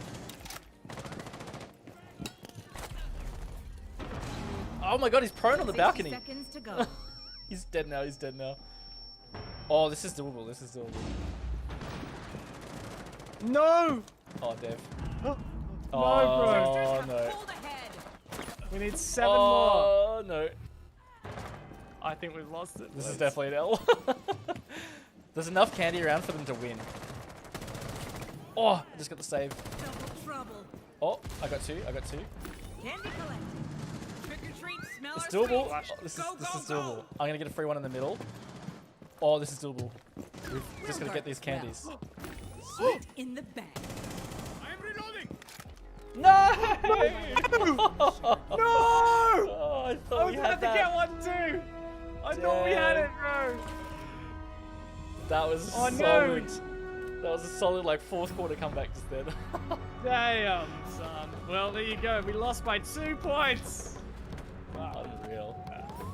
Good luck with your majors, boys. Thanks, mate. Thanks, dude. Ah, that was an intense one, that was. That was an intense one. My gosh. Oh, just gonna point it out there. Look at that. 20 candy catches. And You're that's what insane. You got 3 more candies than kills. Like, usually most people get, like, more kills than candies. But you were the only one in the game who got the opposite. Actually, there was one other dude on the other team. prioritized, But- you know. Yeah, no, I like that. There you go. That's how you really win games, guys. That's how you That is really it. win games. I'm gonna quickly just switch our topic to Q&A and just remind people, if you want to ask us questions, go for it. Yes. Seconded. Whether it's questions about the game mode or Late Night Siege or whatever, feel free to ask it. Don't mow me while I chew some chewing gum. Fun fact. You want to talk about aim? Mm-hmm. I chew chewing gum because I find that it can help me be consistent with my aim, but just general gameplay. Which is just like a thing that I have ingrained in myself. But chewing gum is good for concentration and focus. So I remember reading when I was a lot younger that chewing gum, like during exams, for example, or like tests at school, is just really helpful for you to stay focused. And something about the action of chewing helps your memory recall. And like memory recall helps with a lot of things. Muscle memory, for example, is obviously a part of your memory. So yeah, I've just always chewed gum while I played video games. Nice. So when are we getting a gum sponsor? Great question. Right, we are here and ready for one. Very much so. Question from Lily in chat. Thoughts on the universal Calgon skin? I do not know of which skin you speak. I'm sorry. So I'm afraid I cannot comment. Me either, to be honest with you. Yes, I got Nomad. Ha. I got This time. Capital. Capital's probably my favorite skin, I think. Or Thermite. Yeah. I think Capital Thermite, two of my favorites for this collection. I think Capital and Frost for me. I just love the googly eyes. Yeah. I think Nomad takes the cake for the goofiest looking one. Like, she just looks so goofy. It's pretty goofy.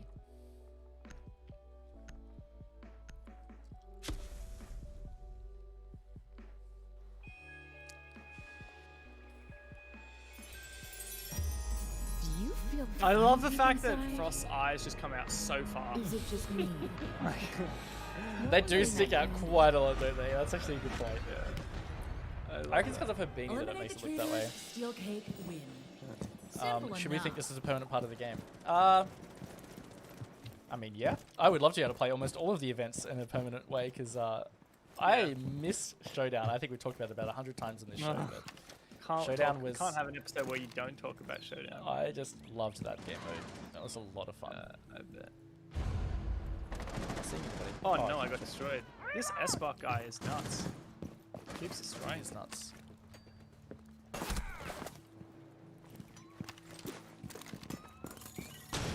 I flashed myself. May they Nice. rest in sweets. It's alright. I recovered to lose Oh one. my goodness, there's a guy up close. Oh, look at that. Alright, Oh, I'm yeah. not gonna go negative this game. Oh, that grenade my literally just God, hit me in there's the a guy face. camping. Oh no. Where's he camping? Guy camping left side of our spawn. Alright. Nasty trick. I'm with you, Deb.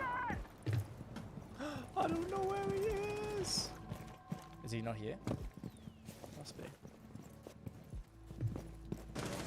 In front of me! Oh my god, in the window! Where? Did you get him? He got refract. It's good. Oh my god, there's another one in that window. Foiled by your tricks. These guys know Wow. what's up. Yeah. These guys are gaming. They absolutely are. Alright, time to go get some sweets.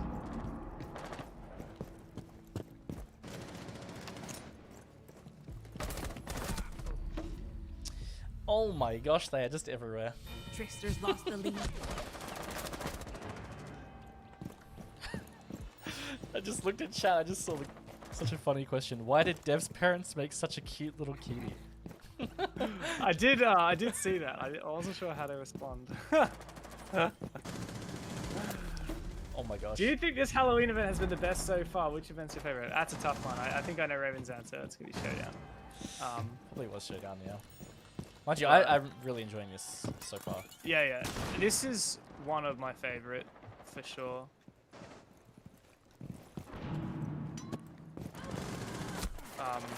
Yeah, I don't know. I really enjoyed Doctor's Curse, and I really enjoyed this one, and I really enjoyed Showdown. So I'll put all of those up there. Rainbow is magic. I love the theme and just the absolute nonsense of it. New Protocol was really cool. I love its creative. You know what? One of the, I think the most underrated event is it's got to be, what was it called? Attrition. Points. Oh, yeah, that That was like Golden Gun, it was only available for a single It was an weekend. arcade event, yeah, rather Yeah. than like a special proper event mode. Yeah, so attrition, once you won a round, you can't play that operator anymore that you won that round. Your entire team can't. So like, if we have like Ash, Thermite, Thatcher, Kabutow, and Zafir, and we win, we win a round, you cannot play any of those operators for the rest of the game. I think that was such a cool idea, and I would love to see like a mode which takes that idea and maybe fleshes it out a bit more. Yeah, I agree. It was actually a lot of fun. I actually didn't get to play it much. I think we played it once on Yeah, LNS, I think I played, and then that was pretty much 2 it. Yeah, I played like 2 games of it.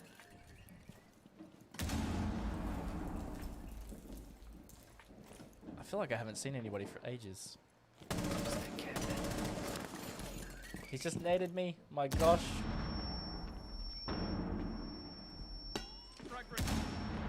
It's a nade war. Is he here? No, he was in the middle. I'm dead now. There is one on me now. My gosh. So tricky. I haven't been able to move much on this one. No! Keep getting destroyed by these guys. They have just far better aim than me. Here's a good one for you, Raven, from chat. Oh, yes. Someone says, I'm currently coaching an amateur team for Siege. Any tips on keeping them motivated? Ooh, that is a good one because that's a tough task. I am not gonna sugarcoat that. I hear someone above me. I'm so confused. Sorry. Keeping a team motivated can be really tough because it just comes down to what exactly motivates them. Are they motivated by success, improving, just having a good time? It's different for a lot of teams, so it's kind of about figuring out what exactly motivates that team and just playing on that. So if it's about them succeeding, well then you've got to try and 5 minutes. feed them with enough tools to continue to improve and succeed. If it's just about having like a good time, well then you've got to try and balance the vibe between pushing them really hard or, you know, having just a lot of fun. So, oh my gosh, it's really hard to talk and play this game. It is. I also just realized we're getting absolutely stomped. We are getting destroyed. I feel like I'm really not answering this well. Find out what keeps them motivated. I think that's a pretty good answer. Yeah, that's probably the best way I would answer it. Outside of that, it's just yeah, I don't know. I actually don't think I can elaborate on it any better than that. It's just find out what keeps them motivated and push that as much as possible, and try and always have like as much open communication because there's a lot of things that frustrate players, and it's important that that stuff gets talked about and aired out really quickly, because something that does hurt a lot of teams is they don't talk about things as much or in as much depth as that's required, and so things build up, and that just Keep your tricks. this guy's just prone under a window. Readers have half the sweet. I haven't found anyone for a very long time. I think they're all just sitting somewhere. Yes, Like, they hang are. Cool. I just saw the person say thanks. That helps a lot. I'm glad that helps a lot. I was really Nice. concerned that was not enough.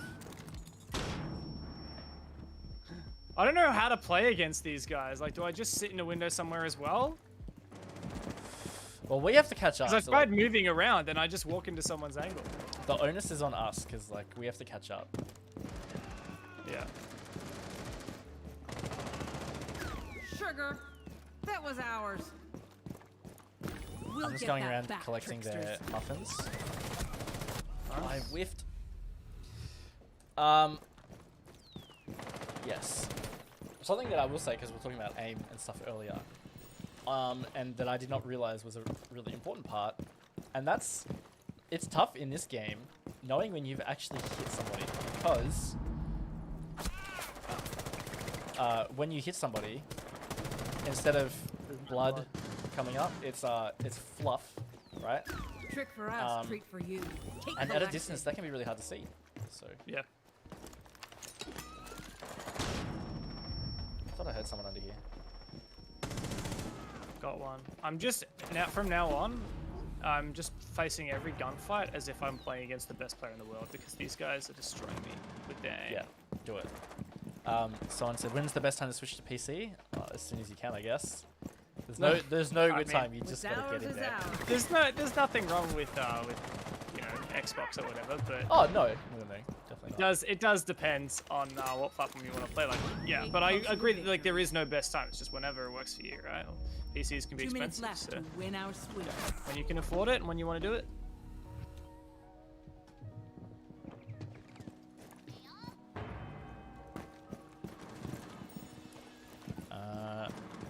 Do you think it would be beneficial turning off the points like the pros have to do in tournaments? If you're playing to be a competitive player, then More yeah. sweets. The sooner you get Trickster's used to off that, the the better, lead. because otherwise it can be a bit of a hard transition. So, just depends on the level you're wanting to play at, or you are playing at. Oh Yep, no, I agree. made a mistake. I used to have points off to because I played a share. lot competitive, and then I stopped playing competitive and I turned them back on Midway because point. it just gives you an You may advantage, have tricks, but particularly we with have knowing when traps. someone has been injured. They only have 3 Trickster's players, lost the I just lead. realized. Yeah, Trick and switch. it's how we're catching up, but we're still getting shredded. Like, I'm 2-16, man. I can't I believe I'm don't, only 2-16. oh my god, this guy's just sitting under a window every round. I don't know how I can find them. Like, they're just, yeah. Very challenging. I think, like, it's hard when people play passive to know what the best way to play is to counter them. Yeah. I mean, that's the trap of this game, is that you do have to... Treat for you. You can't play completely passively and win unless if the other team feeds you, because you've got to pick up Yes. the candy, right? Yeah. So like, if you play completely passive, then you're not gonna get any points. you can play That's passive from the trick. start, 30 seconds left. but you have to be able to get candy, get the lead, and then just hold off whatever lead possible. That's well, that's what's happening now, right? So they have the lead, and now they're just playing super passive. We can't get any points. Yeah. 15 Like, they're seconds literally to hiding go. right now. There are 3 of them. Yeah. And they know that there's only 10 seconds, so they're hiding. 10 seconds outstanding.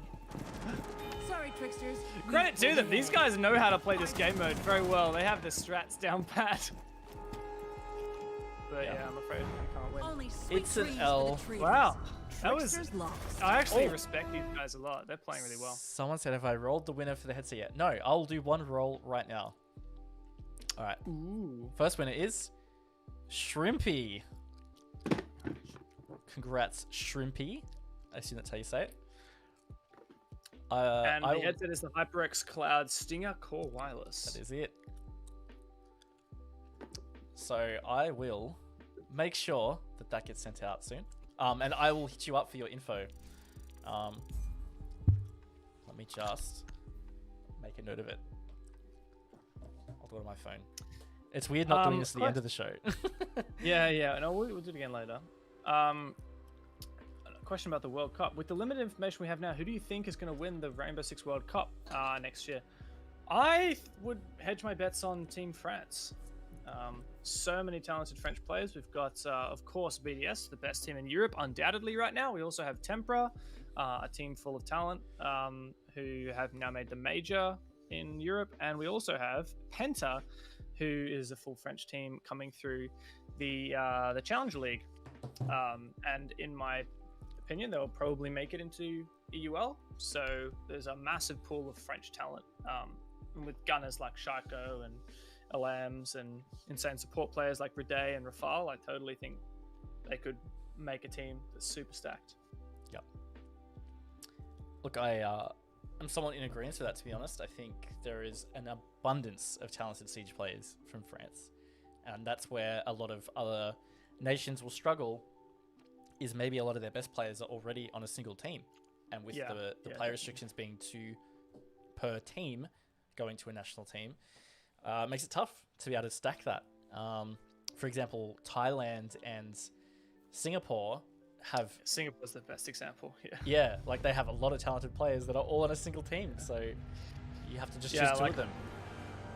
And like Singapore, for example, the best team, in my opinion, probably the best team in APAC North is Giants, and that's a full Singaporean team. But there are no other Singapore players in the entire of like the pro level, to my knowledge. So that's pretty crazy to think, right? You only have 2 players from Giants, and aside from that, you've got to just figure out the rest. So I think that's really challenging for them. Other regions or countries that might do really well. Sweden, I think, is going to be super underrated. There's a lot of really good Swedish players, or Finnish as well. a lot of good Scandinavian players in general. So I would count those two. I think USA is an obvious one. USA, Japan, really going to be really strong. They're the obvious ones as well. Brazil, of course. I think Brazil and France probably most likely to win it. I think so too. Someone asked about Dark Horse. I actually would be willing to say that I think Australia could be a bit of a dark horse there. I think that Australian players all play similar enough of a play style and have played together enough. It's being a close region. I think everybody knows each other and their play styles to a close enough point where we would actually perform quite well as a national team. So yeah, willing to say that for sure. I agree. I don't think that's just bias. I think definitely a lot of good Australian talent. First blood. Nice. Second blood. But now it was cross maps, and now I've got to figure out getting it over there to get it. Rest in sweets.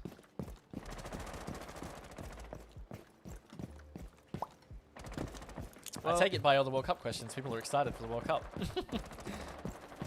I hope so. I expect so. Ah, hello. I'll have a look. My candy. La la la la. Do you know of any pros that play with outlines off? Just curious, not interested in trying it. Seems too confusing. I don't know any specific pros, but I know that there are pros that do. Oh, hello. I just got scared. There are definitely pros that do. Do you know any specific ones, right? I don't know of any specific ones, no, but I tried it. I didn't like it personally. Some do. I just found it was such a rarity that it got in the way, and I had to think more while I was adjusting it at least. So, like, it definitely might save you like once in a blue moon, but is it worth it for the added like pressure of not having outlines and what that means for your team and for your like gameplay? Yeah, you have to be a bit more aware of where your team is. A couple other good questions here. Would you guys be keen for something like FPL in ANZ scene? For those who don't know, FPL or Face It Pro League is like a it's like an exclusive league that is currently available in EU and NA, I believe, where people in the league can play matches with like randomly generated teams against each other, and there's prize money, I believe. So a lot of people call it like 10 mans or pugs, like random teams.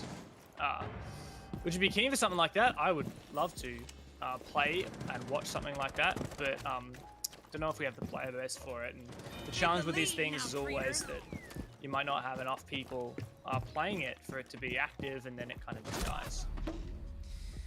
Yeah, that is the thing, is that it needs to be something that is continuously active, otherwise it's just not viable to maintain. So I think there would be player interest. It's always been a battle about whether people stay interested and support it long enough. Because yeah, we've had a lot of like 10-man servers start up here before, but I can't name one that really thrived longer than maybe 3-4 weeks. Yeah. Tends to have a honeymoon period when everyone's really excited for it. Yeah. And after a little while, people kind of like, I want to get the new season's out. I want to get a rank or something, and then people would rather play ranked. But yeah, I personally would love to play, because the great thing about like an FPL or 10-man's experience is you're getting not only like you guaranteed to get like people communicating, but you're also playing in the competitive rule set, which is in my opinion, like, I prefer playing the competitive rule set than the ranked rule set in terms of how many rounds to win, etc. But yeah, who knows? Are we picking up muffins or lollipops? I actually don't remember. I don't know, honestly. I forget. Tricks for you. We're winning. I think it's Apparently, I picked up 11 of them. Oh, go off. There are tons of good questions. Let's speed up. We only have half the candy. USA would probably have the biggest hype. I agree, especially with players like Bolo. Eating dark horses World Cup, la la la. Do you know if pros put outlines off? La la. So hyped for the World Cup. La la. Surely plug your video on the World Cup. Yes, I did a YouTube video on the World Cup. Go watch it on my YouTube channel if you want. YouTube.com/c/devmada. Or as we know him, Shillmada. Because he shills at his YouTube channel on stream. Other questions? Grab what you can. That's it. There we go. Hey, Easy. nice. Caught up. Now I can start playing again. Good job. Stevo's going off. Look at Stevo in the kill feed. He makes that his We'll key guard to this kill well. feed. Sweet in the bag. Where are these bad guys? Kind of wish I was playing Nomad right now so I could have that pistol.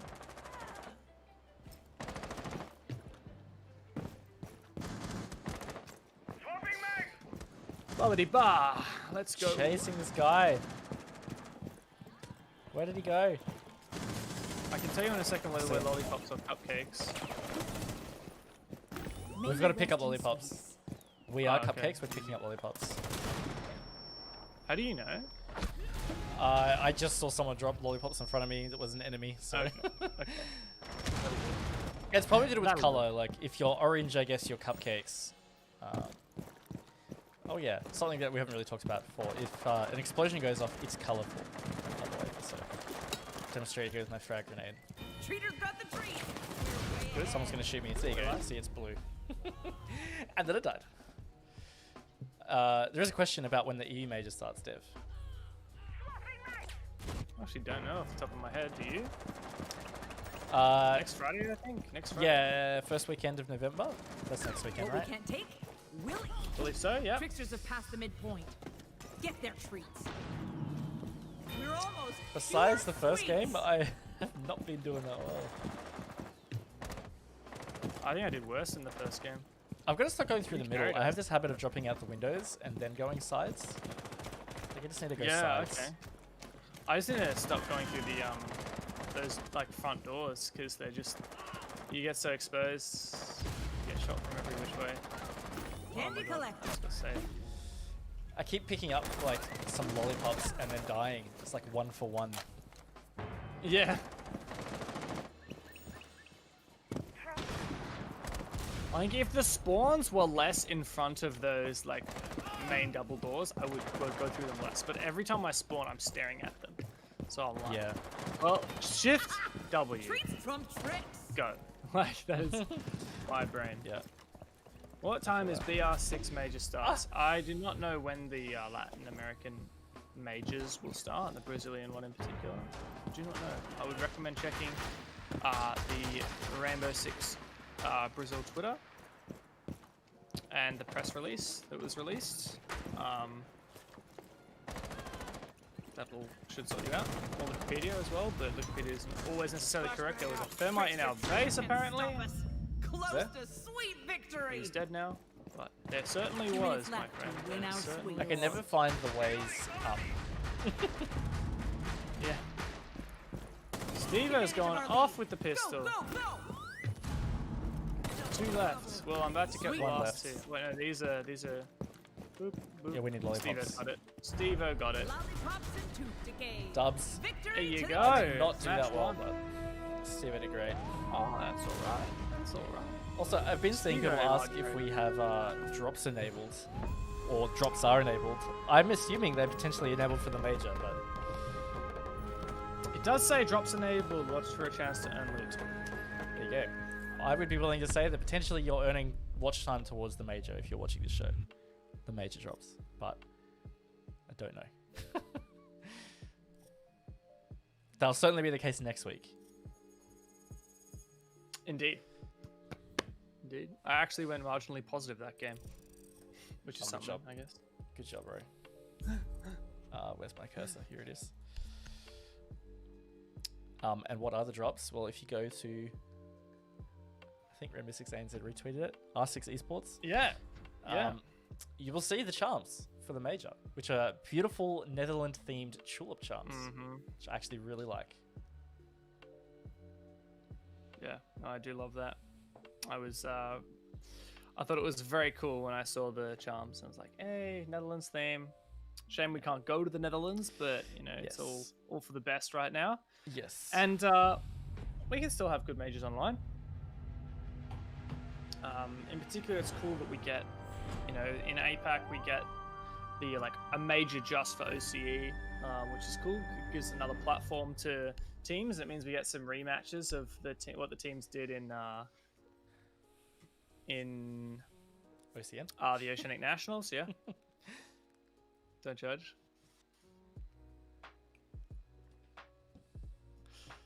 So yeah, on the AK-12 you can get up to a 2.5 times scope, would you believe? That's pretty good. I feel like you could definitely play a play style that's a bit more long range on this map in particular. Yeah. You just then of course get a bit stuck when you've got to go through and Yes. grab all the goodies.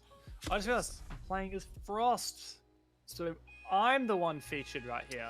It's me. Just On classic camera. center of attention dev, huh? That's it. Something isn't quite Do you guys know when the tier 2 and 3 R6 share skins are coming out? No, I do not. And if you keep your eye on the Ignore what R6 isn't real, Esports Twitter Treater. and Nab the Rainbow sweet. 6 ANZ Twitter, I'm sure that you will hear about it as soon as the release date is I'd announced. say especially Rainbow Six ANZ Twitter because there are ANZ teams involved in those tiers. So Heck yeah.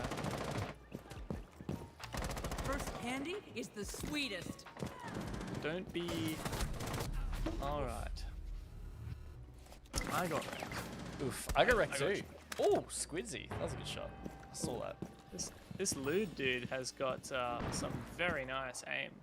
Very, very good crosshair placement he does. He was flicking between all the different angles, so... Good on him. It happens every time I look from the windows across. As soon as I look away from one of the windows, someone peeks it. Yeah, I Alright. get that. That's good. I'm gonna make a conscious effort to not go through the middle. Yeah. Pushing up the sides. If you wait Into there for a basement. sec, I'll be with you.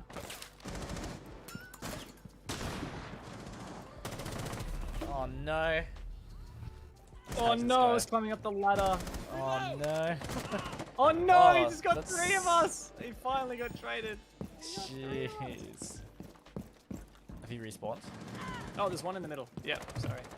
I did the dumb thing. I jumped down the doors because I got the I middle. wanted Oh to. my god, there's another one on the right side. There's a lot of muffins there that picks up. I Ooh, got the guy dead. on the right side. Clean. Yeah. It was the guy who destroyed me with his insane aim earlier. Oh, hello. See ya. I've got to find Oh. another way up on this side. There has to be some other stairs here, surely. Ah, there's a little vault thing. Is that the idea? No. There was one left side. Here. Oh, I destroyed him. Yes, sir, I did. Angled grip. Reflex. The first time I've been playing reflex sight on this mode. I like it. Nice shot, Raven. Yeah. I don't know if it was a nice shot. It was an okay shot. I was shooting at him and then he died, so I was like, hey, nice. That's compliment, Raven. Oh, Oh, I got hello. domed. There's a guy in our spawn. And he whiffed Right or on left? me, but I whiffed harder on him. That's Left. my candy. Not in the thing, like just outside Yeah. the spawn. Near my cupcake.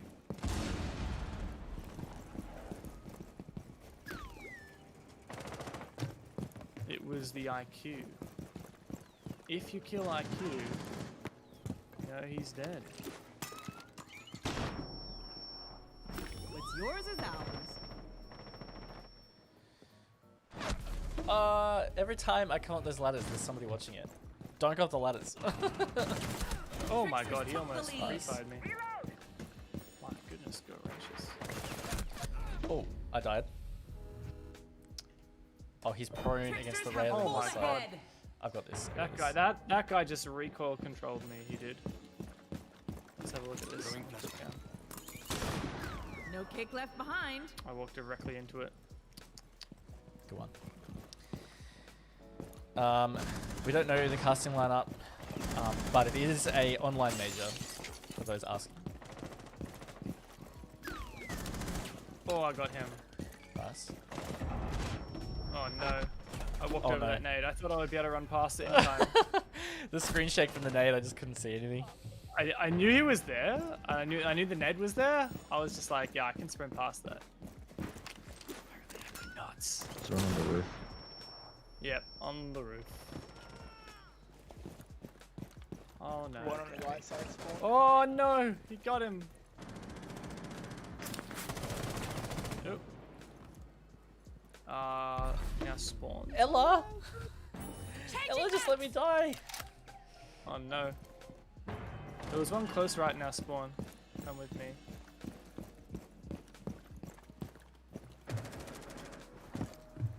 Guess Nope. not anymore. Pushing with you, Dev. This room's clear. I got light up. Yeah, there are 2 lollipops there. I'm coming with you. Candy collected. Got it. Oh, there's one in the middle, I think. Is that so? It is On the so. other side, dead. 5 I'm minutes. crossing. Tricksters have passed the midpoint. Coming with. Get their Oh wow, we're treats. 10 behind. Oh no, he denied me. Oh no, he didn't. I whiffed. There's a guy in their window that's very tagged. Like in the door? Yeah. Got one on the drop. Oh, damn. I missed my pre-fire. Are you familiar with some of the teams looking to make Pro League? Oh my god. Oh, for open qualifiers. I think the most promising looking teams for open qualifiers will be Rufflecopter and I guess PC 419, just based on LPL Pro. Are they all 18 now? Those 2 teams, yes. There's also Skyfire that, oh my gosh. There's also Skyfire that are doing pretty well in LPL Pro, but I was under the impression they're not all 18. I could be wrong. We'll get it back. Oh no. Almost got destroyed there. Felt like we were bringing this back for a second there, but we're still pretty far behind. It did. Oh, we are hot. We were 10 behind a minute ago. We're only 5 behind. That's pretty good to me. I got shot running into this building, so they're gonna hunt us. Sure. Oh no. Oh, I almost died to a nade. I just got absolutely destroyed. 2 angles. Alright. We have let it slip a little bit, but that's fine. We are... Why do they fall behind though? Like, I feel like they're not scoring as much as they should be. Yeah. We're only 3 behind now. Like, we've got this.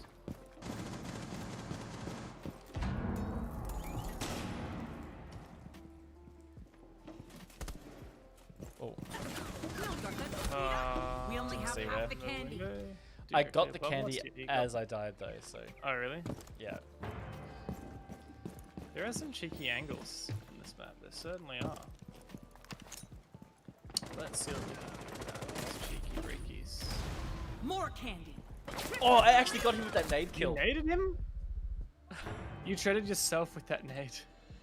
Anyone that was watching me would have totally seen how nuts that throw was. Not the kind of throw I'm usually expecting from you, Evan. Yeah. I get what you're saying. But we've dropped again, 5 behind. Oh, he's just prone. Oh, no way. He's just sitting in the corner. He got me as well. He got me last time. He was just in that No. corner still. He's not sitting in there. I don't know how he managed to get me as well. Oh, he destroyed me. I couldn't even... I went through the window drop again. I'm gonna go right side. He just got another one, bro. They're almost 10 out again. Oh my gosh. I'm gonna go right side because I keep going left and there's just people there constantly. Yeah, one was pushing close left near spawn. 2 minutes left to win our sweets. Go on. May you rest in sweets. Oh my gosh, that's Oh, not Dev. This soft blade guy's got me every step of the way, guys. Tricksters are almost there. Ah, top window. Oh boy. I'm turning my audio up. I'm getting sweaty. Turning your audio up so you can get sweaty. I like it. Oh, Dev. Yeah, 2 to the left, 1 close under, and 1 above. What we can't take, we'll eat. Got one.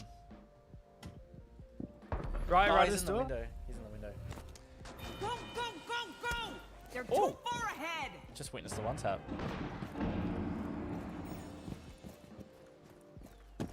Just gotta keep getting these candies. Oh no. Oh, Dev Mata.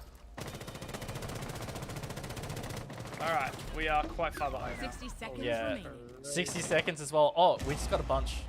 Oh no. Oh my god, doesn't matter. We're Tricksters are very far nearly behind. there. Get the treats.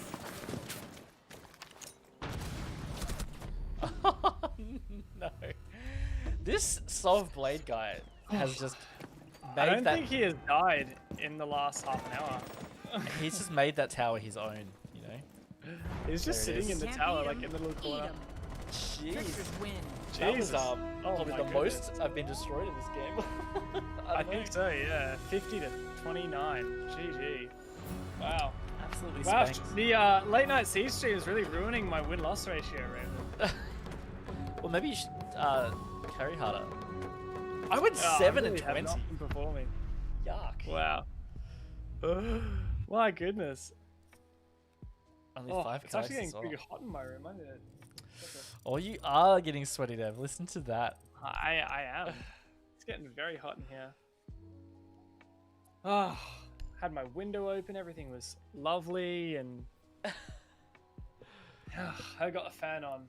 Let me know if you can hear that, because got it can't running right on now. max at the moment. If Rob was here, you would be winning. Yeah, it's not wrong. It's true. Actually, have you seen Rob play? Actually, Rob's actually got a good shot to him. Credit to Rob. He does. Yes. Oh, all right. Time to redeem ourselves. I in the know. eyes of the- I'm limbering up. I don't know if you can see here, but I'm Oh, stretching out. Are we 1-3 now? I think Tonight, so. we beat Fnatic, and then we lost to everyone that wasn't Fnatic. It's ironic because we were totally ready to get destroyed, right? In that Fnatic game. Yeah. We won that, and now we're just losing. Actually, no, we've won more than one. We've Oh no, we won the one before that game. So I it's think 2 we and might be 3, 3 right? and 3. I don't know how many we've played. Really? I think we've Is won this 3 times. what's that More gun, by what's the the way. word? That thing where you only remember like the bad times, so negative bias or something. Mm. What's it called? Yeah, I can't remember what the actual term is, but I know exactly what you mean. Yeah. The bad yeah. times. So- The bad times stick out more than the good times. Exactly. Yeah. Mm-mm. Stay hydrated, kids. Yes, I have. I had 2. Well, I have 2 bottles here, ready to drink out of. I've already gone through one of them. So Good. Yep. Good. hydrated as. I believe it. I believe it. A 6 Invitational for qualifiers getting streamed in December. I do not know. To my knowledge, there hasn't been a lot of information out there about the 6 Invitational qualifiers, but wouldn't they happen in January? Just off my seems like that makes more sense in the timeline to me. That's where the Invitational qualifiers have been in the past. They were In the always past, in January. Yeah, that's correct. Also, there's like EU finals and APAC finals and all that in December. So, and this thing called Christmas. So I don't think that you would be able to fit it in December necessarily. So I expect that to be January. Yeah. In the past, it's been January, and yeah, like you said, there are finals in December, which I think a lot of people probably have forgotten about as a part of the global system. Right? Is that at the end of all the stages, there is actually a finals. Yeah, there's like to a determine- regional finals. Yeah, to determine the regional champion. So that's something that is exciting about December. Plus this Christmas business, but I don't know. Doesn't sound very siege related. Well, who knows? Maybe we'll have a Christmas event. We've had those Maybe before. cosmetics. Actually, now that you say that, I have a I lot of Santa-related cosmetics. I'm trying to remember what I actually have for. There's a documents. Capcan. Isn't there like a Santa outfit for like Capcan or someone? I think it was an elf outfit, right? I think it was an elf Monty outfit. has an elf outfit. That's maybe what I'm thinking of. There's a little Capcan Santa charm. I don't know if you guys have got that one, but I've got that one. It's a good one. See if I can stick that on. How many HyperX headphones are we giving away to this episode? There's already been one winner. We'll have one more winner when we end the episode, which will be in about 20 or so minutes. Looking out for this Capcan Santa. I know I've got him somewhere. Oh yeah, you can check stuff here, can't you? Hey! He's literally the last one in my list. I've got Capcan Santa on my gun now. So if you want to check it out, let me know. I'll show stream. All right. I'll come give you a high five. Is this real life? Or is this a sugar fantasy? Try a sweet. Only one way to find out. The treater's coming for your sweets soon, All right, here you are. tricksters. Oh, there we go. Oh yeah, cool. There you go. Capcan Santa. He except instead of presents, he brings explosive devices. Where am I getting shot from? Oh, yeah, I guess I got shot from there. I did destroy him, kind of. My professional opinion. Oh, that guy just died. I was shooting dead body. I wish Tricksters I have could the vault first that window. sweet.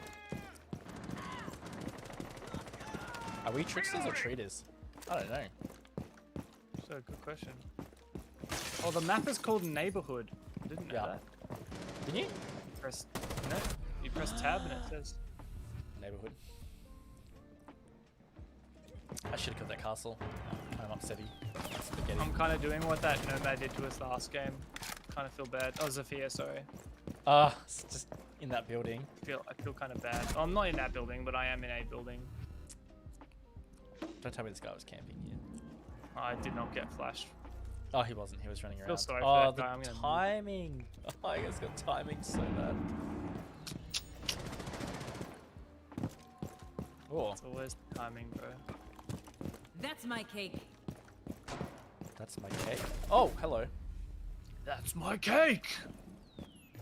How dare you? I think that Frost, who I just killed twice in a row, decided he was sick of my shenanigans, and so he ran away. There's a castle. There one in the top. Ooh, there's a guy top left. Yeah, it's a Top castle. right, actually. One cake closer to victory. Oh, I naded him! I can't believe that hit! We'll get that back, tricksters. The castle. Yes! Oh no, I'm getting shot. I survived. No! There's a guy up here. Frost is up there as I well. accidentally dropped. I was going for the top tower and I accidentally fell off. Oh man. We've got this. We've got this. Oofa. Where's that? Squidzy. That was at the ladder on the right side.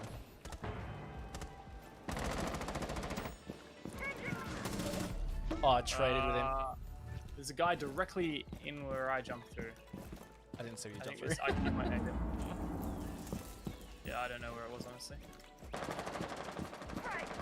We have a lot of muffins that we can collect to score on here.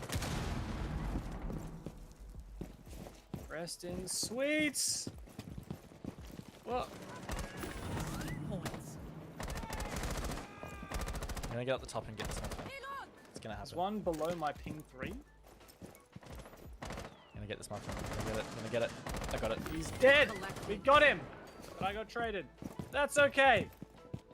Campers in this game mode are crazy. Yeah, but I think of it like, because it's not so much the game mode, I think the game mode disincentivizes campers. Oh my god, I whiffed. Because the game mode, you have to move to get the muffins and the sweets. So, Learn to share. if someone's just camping at the top of the tower, what are they going to do? They could get 100 kills and they still won't win the game. So, I reckon it's really on us to adapt if people start camping.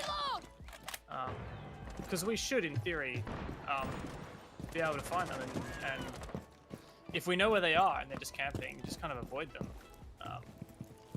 Don't let, because they're going to have to come down to get the sweets if they do you, so that doesn't really matter so much. Oh, he jumped out. No. Oof, I got wrecked. We got me good.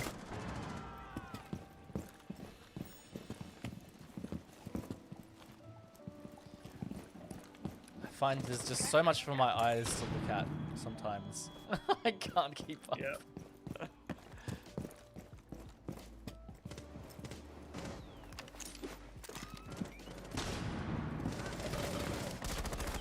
one in the right corner here. Right corner. Got him, got him, got him.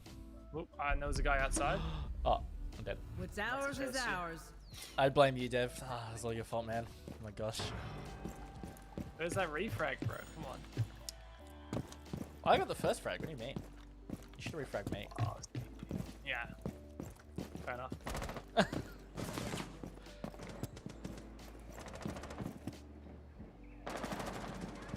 Got him.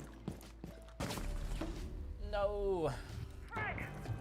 I'm going 4-12 again. 5 This minutes is left. Oh no. this is shocking. It's like I jinxed myself at the start. I played so We well. are- Now we it's are just like winning. We are winning. Trick for us, treat for you. we are winning. True. I say that, and now we are even. We are technically not winning any longer. But we can win. We have the superior competency. Oh, I just got destroyed. Maybe not. Maybe we don't have superior. We'll get that. Oh, we do. Oh, Yeah, we actually. we are winning again. But where's that Goyo not gotten the sweet on my body yet? Makes no sense. Midway point. You may have tricks, but we This is have the end of my cracks. clip. Oh, I almost died to him.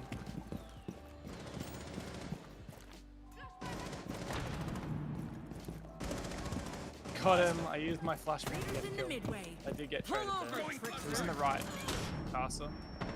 I saw him rotate. We just traded.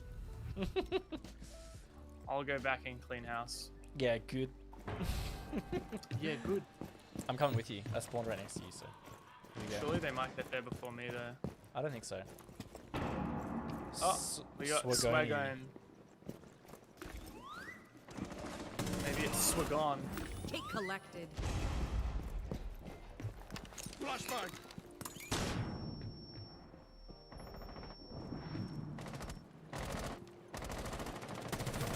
Top right and one close left. One was in the middle. He's dead. Oh my goodness. I'm gonna push oh, up. Raven, you're standing it, aren't you? Yeah. I hear him above me. Tricksters have been denied.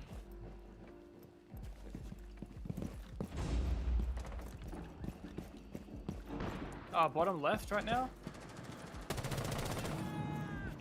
I died. There's a guy like far forward on the right side. See if I can get him.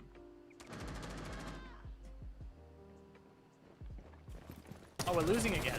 Man, this is actually the closest One game we've cake had so closer far, I to reckon. The victory. number of times that we have overtaken each other is insane. Got a lot of cakes to pick up right now. I see a lot of cakes around.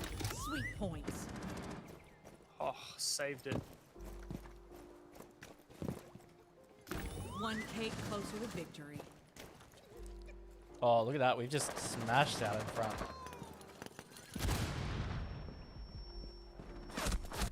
Oh no, I died.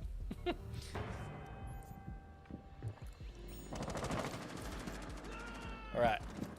This is You're it. in the lead. We're 6 points This is up, where we Dev. break away. Oh my god. Worst flash of my career. This is where we break away from the competition. No, I feel bad for them. There's no way that they can come May kill they me here. rest in sweets. 2 minutes to go. Grab the treats. Unless they nade me. That was a good nade. Victory isn't I'm yours flashed yet, now. though it's close.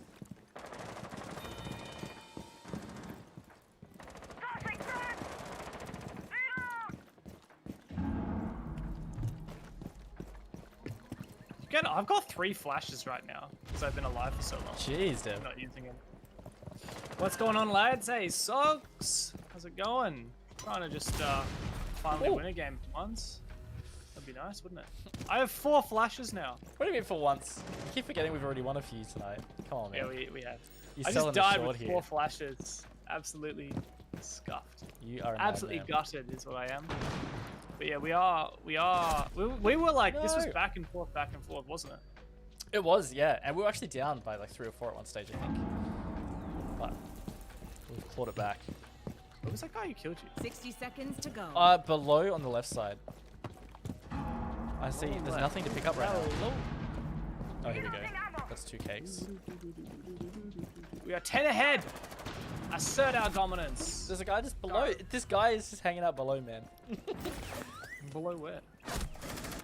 The left side, middle building. That's the best way I can describe it.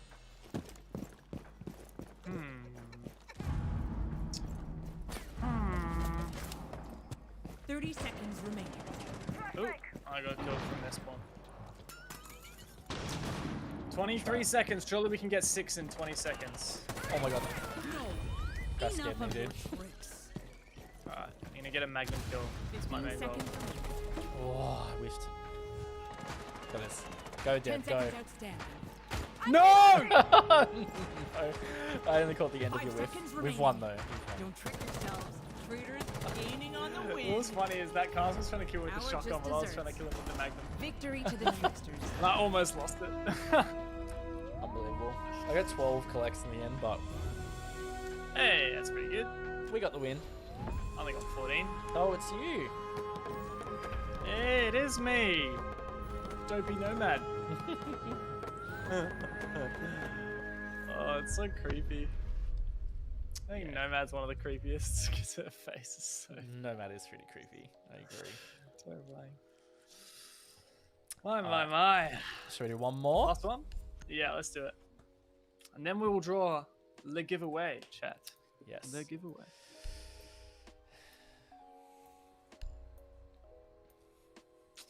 So what's cool is you can actually buy these packs with Renown, right? You can. Let's have a look. I'm not Get sure I can show packed. you because I already have the whole collection, but Of course Yeah, you do. I 11,250. So I have season pass. I assume that that's a discount. Maybe not. I think you do get a discount. Yeah.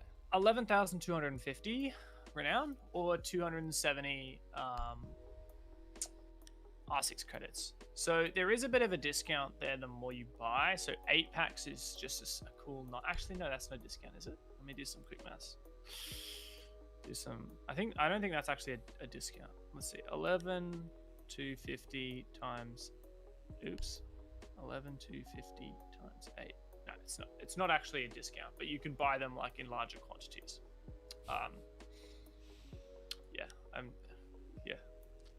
I think maybe you get a discount with the R6 credits. Let me see. 270 times 4. No, I find it so hard not to look at these. The more I look at these, the more it just makes me want to giggle. Like, I don't know. They're so funny, dude. One thing I like with this is it's a very original way to go for Halloween. It's not just, spooky stuff. Like we've done that in Rainbow Six. This is something very different. Yeah. That's true. Hey, look, in the wallpaper, the blue side is lollipops and the orange side is cupcakes. So I maybe see. that's so maybe if you are blue, you are collecting. So if you're playing it as an attacker, which is blue, you'll be collecting cakes, and if you are a defender, which is orange, you'll be collecting lollipops. Yeah, I think that's right. There you go. You cracked the code. We Well cracked done. the system. Yeah, there you go. Crack the code. Here we go. Last game The game. against that Squidzy guy. He was destroying me last time. Yeah. I feel like in this game, you feel like someone is destroying you a lot because you die so many times to someone compared to like in Siege, where like if you die to the same person 4 times in a ranked game, that's kind of unusual, right? Because you only have maximum 9 rounds, and that means they're killing you almost 50% of the time. Yeah. So it's really uncommon to die to someone more than 2 or 3 times in a game. Yeah. Except if you play this mode where you probably die to the same person like 8 times. I just noticed the thing in the background is there as well. Yeah. Lollipops. No, I did notice that, but I never connected the dots. I don't know if that's better or worse. Doctor's Curse, what map was that on? That was on the old theme park, pre-rework theme park, but obviously it wasn't quite exactly the same because they Special changed version of old theme park. Yeah. We're exploring the candy caverns of my mind. Don't be scared. Try sweet. Sweet. Oh. Love it. The All right. traitor's coming for your sweet soon. Let's get a win, trickster. Dev. The treaters are coming for your sweets, tricksters!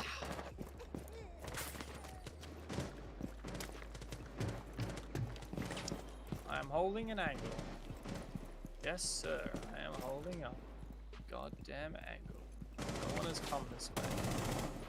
Should I stop holding said angle? Oh, Probably. who's shooting at me? Lucky draw. Oh, You that got guy the I first just treat. missed. Promise End was shooting at you. Oh my god, I got destroyed by Squidzy, no less! You got refragged at least though. Yeah, good refrag from all mate. S-part? I don't know. The other thing that I haven't thought that much about with this is it's very like 3 lanes, right? Like it's kind of like a MOBA. You've got mid and then each side, and if you don't ensure that like you're spread out enough, then that's when like someone can get into your spawn. So that's the other like tactic with it, I guess. True. You could treat it like a laning game. Oh, left window and the ice cream van below. Oh, I got destroyed. Good night. Well, I mean, that guy's not doing much there. He's just killing people, but so what? He's not going to do it. You're not going to get any points for his team. We're winning right now, even though... Oh, wait, they only have 2... They have 6 kills. So, see, if you look at the scoreboard right now, their team has 6 kills. Our team has 5 kills. And we are still winning significantly. Because we're playing objective. So, yeah, you got to convert. If... And like, if you kill someone while they're in one of those little doors in their base, it doesn't mean anything because you can't get that. Yeah, you can't collect on it. 100%. Oh, I whiffed so bad. I still died to this guy. It's like our teammate I just saw in their spawn.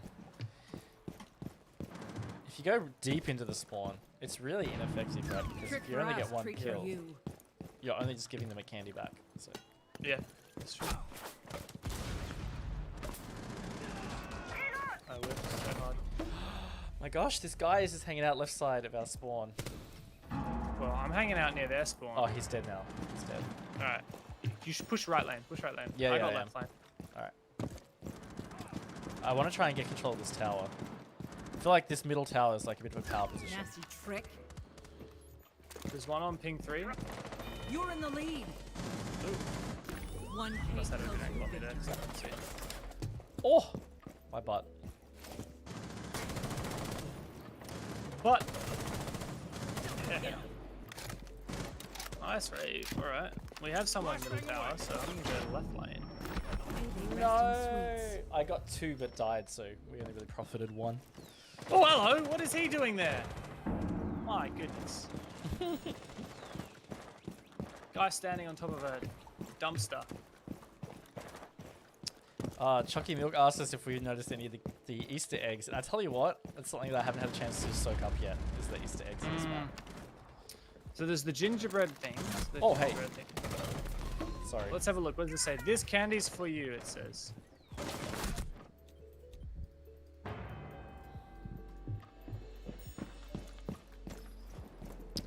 I saw that there's a site that's called Montaigne's Bakery. I saw that. I'm sure there's a lot more to it though. But yeah, because of the hectic nature, I got. Oh yeah, this says Montaigne's Bakery right here.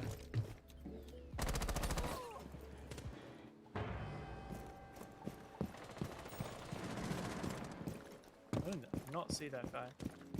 Frost was on the thing in the far west side. Oh. Trickster's in the lead.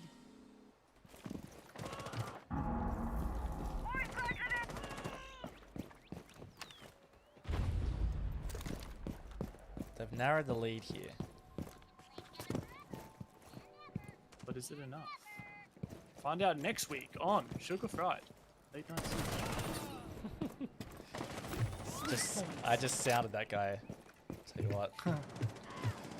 Oh, there's another guy in here. He's just. This guy is constantly killing me in this left tower. Thank you I for got killing him me, for Deb. you, Ray. I appreciate that. One cake closer. In the building right of your spawn on the first floor, there is a sign that says to Chank his chocolates. Oh, that's cool. Well, let me have a look. What else is in Montaigne's Bakery? Oh, I was looking for the sign. Let them eat cake. Holding my ankle. 5 minutes. There's a sign that says let them eat cake. Cool little reference.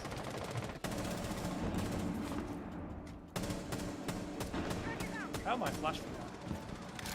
Oh, Dev. It's alright. I got saved. Yeah, we're still winning. Flick that guy. There's another one. Nice, Cake nice, collector. nice. There's a big sign that says candy. There are pumpkins.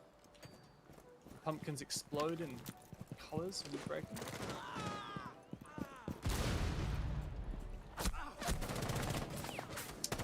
Yeah, check for some more Easter just saw eggs. this person. Cake, you know you wanted. There's some pretty cool signs. Oh my god, I just keep seeing so many people from different angles and I'm just like, who do I shoot at? Oh, yeah, I feel Reload. that. On the ground floor, it's huge. Building right of your spawn. Alright, I'll have a look for this time. Candy Company. They must have You died. should have a Oh. look next time you die, because you'll show it to stream. Yeah. Yeah, I can see it, Tachanka chocolate. That's good.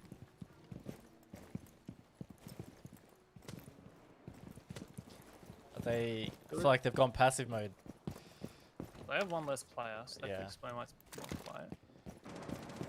Yeah, I think they have. Oh, yeah, in their base. So this Promised End guy has got so many kills, but he only got 4 actual caps. So See, I'm about to get 3 for 1 kill. Midway Nope, point. I didn't get 3. You may have I got tricks, but 1 we and have died. traps.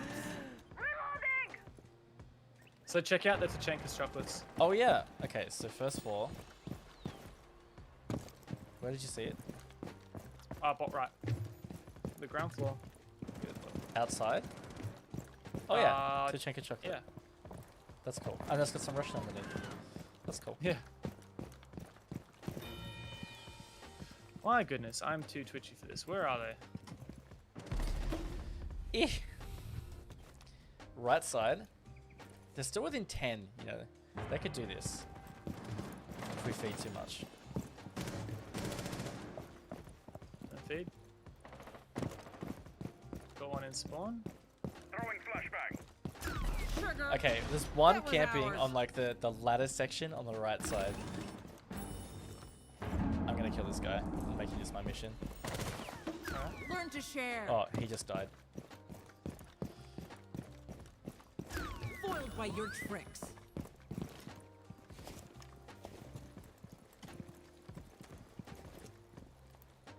There was one going near ping. Trickster's in the lead. Ah, Oh, sugar. he got me. He got me good, he did. I now have more caps than I do kills. I just went to their base and there were so many caps lying around. Yeah, that's what I was trying to do before.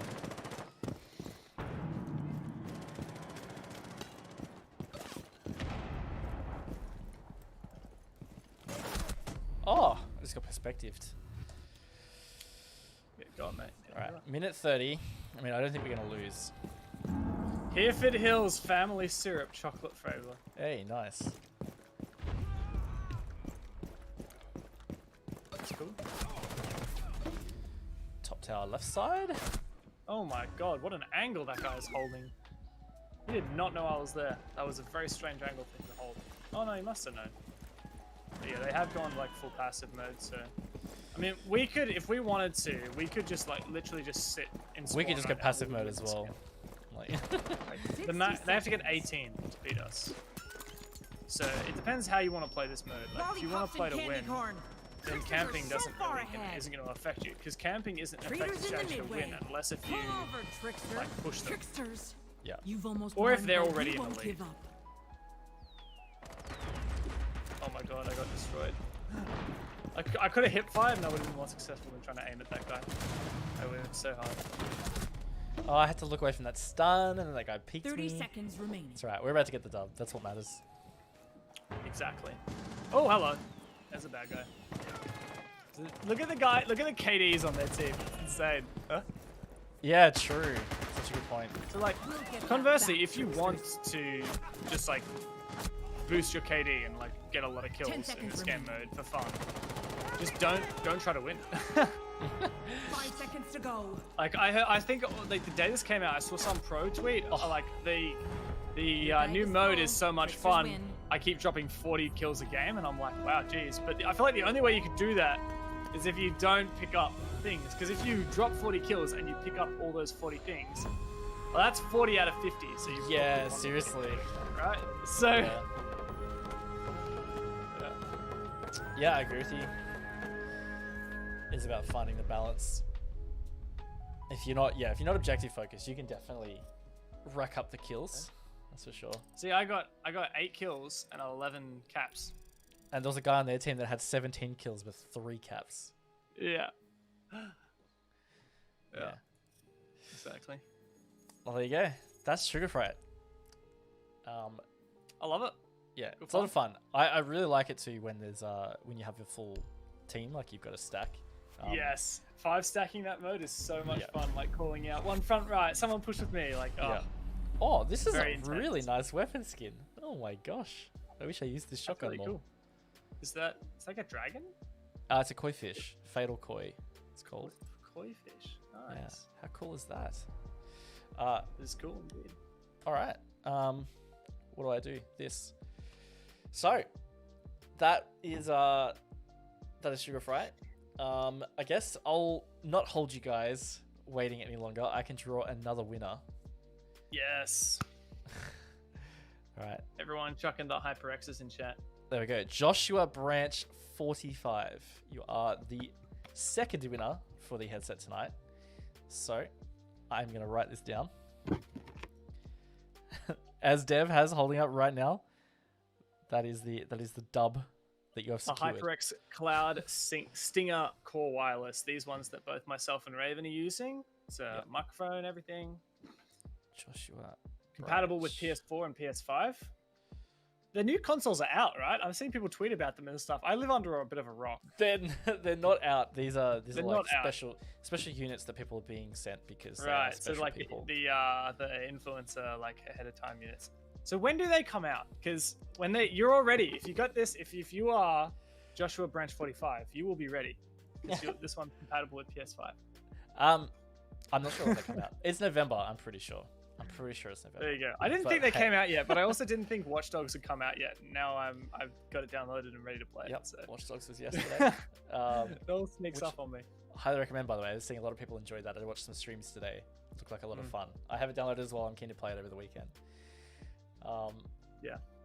Yeah. So anyway, in terms of the giveaways, those that won, I'll make sure that we get your details and they get sent out. Those that missed out, we're doing more giveaways next Friday. So make sure you do tune back in again next Friday, because there will be more stuff to be given away, and you'll have to just wait and see what it is. Keen? Yeah, I'm keen for it. Yep. Do I get stuff too, Raven? Do you get stuff too? Beautiful. Look, I have to think about it. I don't know. We'll see. All right, I'll just enter the giveaway next time. See what I can do about that. Yeah, no, that was good. It was a good night. I actually really enjoyed before we started playing Sugar Fright. When we were just going over like how to aim better and like different mechanical techniques. It's not as simple as like just aiming, right? A lot of people think it's just about like, oh, I don't have as fast reaction times as this other guy, or I don't have, I'm not as good at flicking. But like, if you can fix your crosshair placement and learn how to like shoulder peek and all this kind of jazz, like get your sensitivity right, it's 90% of the work. Yeah, there's a lot of stuff that you can do to help yourself, or to lighten the load of trying to get better with your aim and your gun skill. It's not just about raw practicing, it's about breaking it down, learning those different techniques, and just, doing things in increments. And if you've got the right sensitivity and you are working in your crosshair placement, other stuff will start to fall into place. And as you would have seen if you're watching, it's not like I'm the best aimer in the world. Not anymore. Used to be, but hey. But look, it's about consistent practice. Like I don't practice anymore. I occasionally jump on and play. That's the extent of my practice. But yeah, consistency is key. Yeah, seconded. So practice, and do some training grounds. I personally run my training grounds on the bomb mode, because you usually, even on the normal difficulty, you'll fight like 50 enemies before you end up winning. So whereas like what most people do is they set it to classic, and then I think it's like 22 or something, so you don't get as much intense practice. So yeah, that's another little tip. Put it on just the maps you want to practice, and put it on bomb, and play some of the Sugar Fright mode as well, because that's definitely it's a much more challenging than training grounds, but it's good practice. It is. It's fast paced. You will get into a lot of gunfights, so highly recommend it for practice while you get the chance. But yeah, that's the show. I definitely encourage you guys, check out Sugar Fright, check out the collection. It's really cool. Obviously the dev team's put in a lot of work to bring us the game mode. But yeah, outside of that, you can catch this episode and all the previous episodes on Rainbow Six ANZ on YouTube and Twitch. But of course, keep in touch on socials as well: Twitter, Instagram, Facebook, Rainbow Six ANZ. You'll see the announcements of all these shows, the things we're working on, all the other cool content that'll be coming up. So we saw questions about, for example, the R6 share skins and the mages. All that news gets shared on the Rainbow Six Anded socials. So make sure you are following us so you get all that info. But that's it. So thanks very much for tuning in, everybody. And we will see you next week.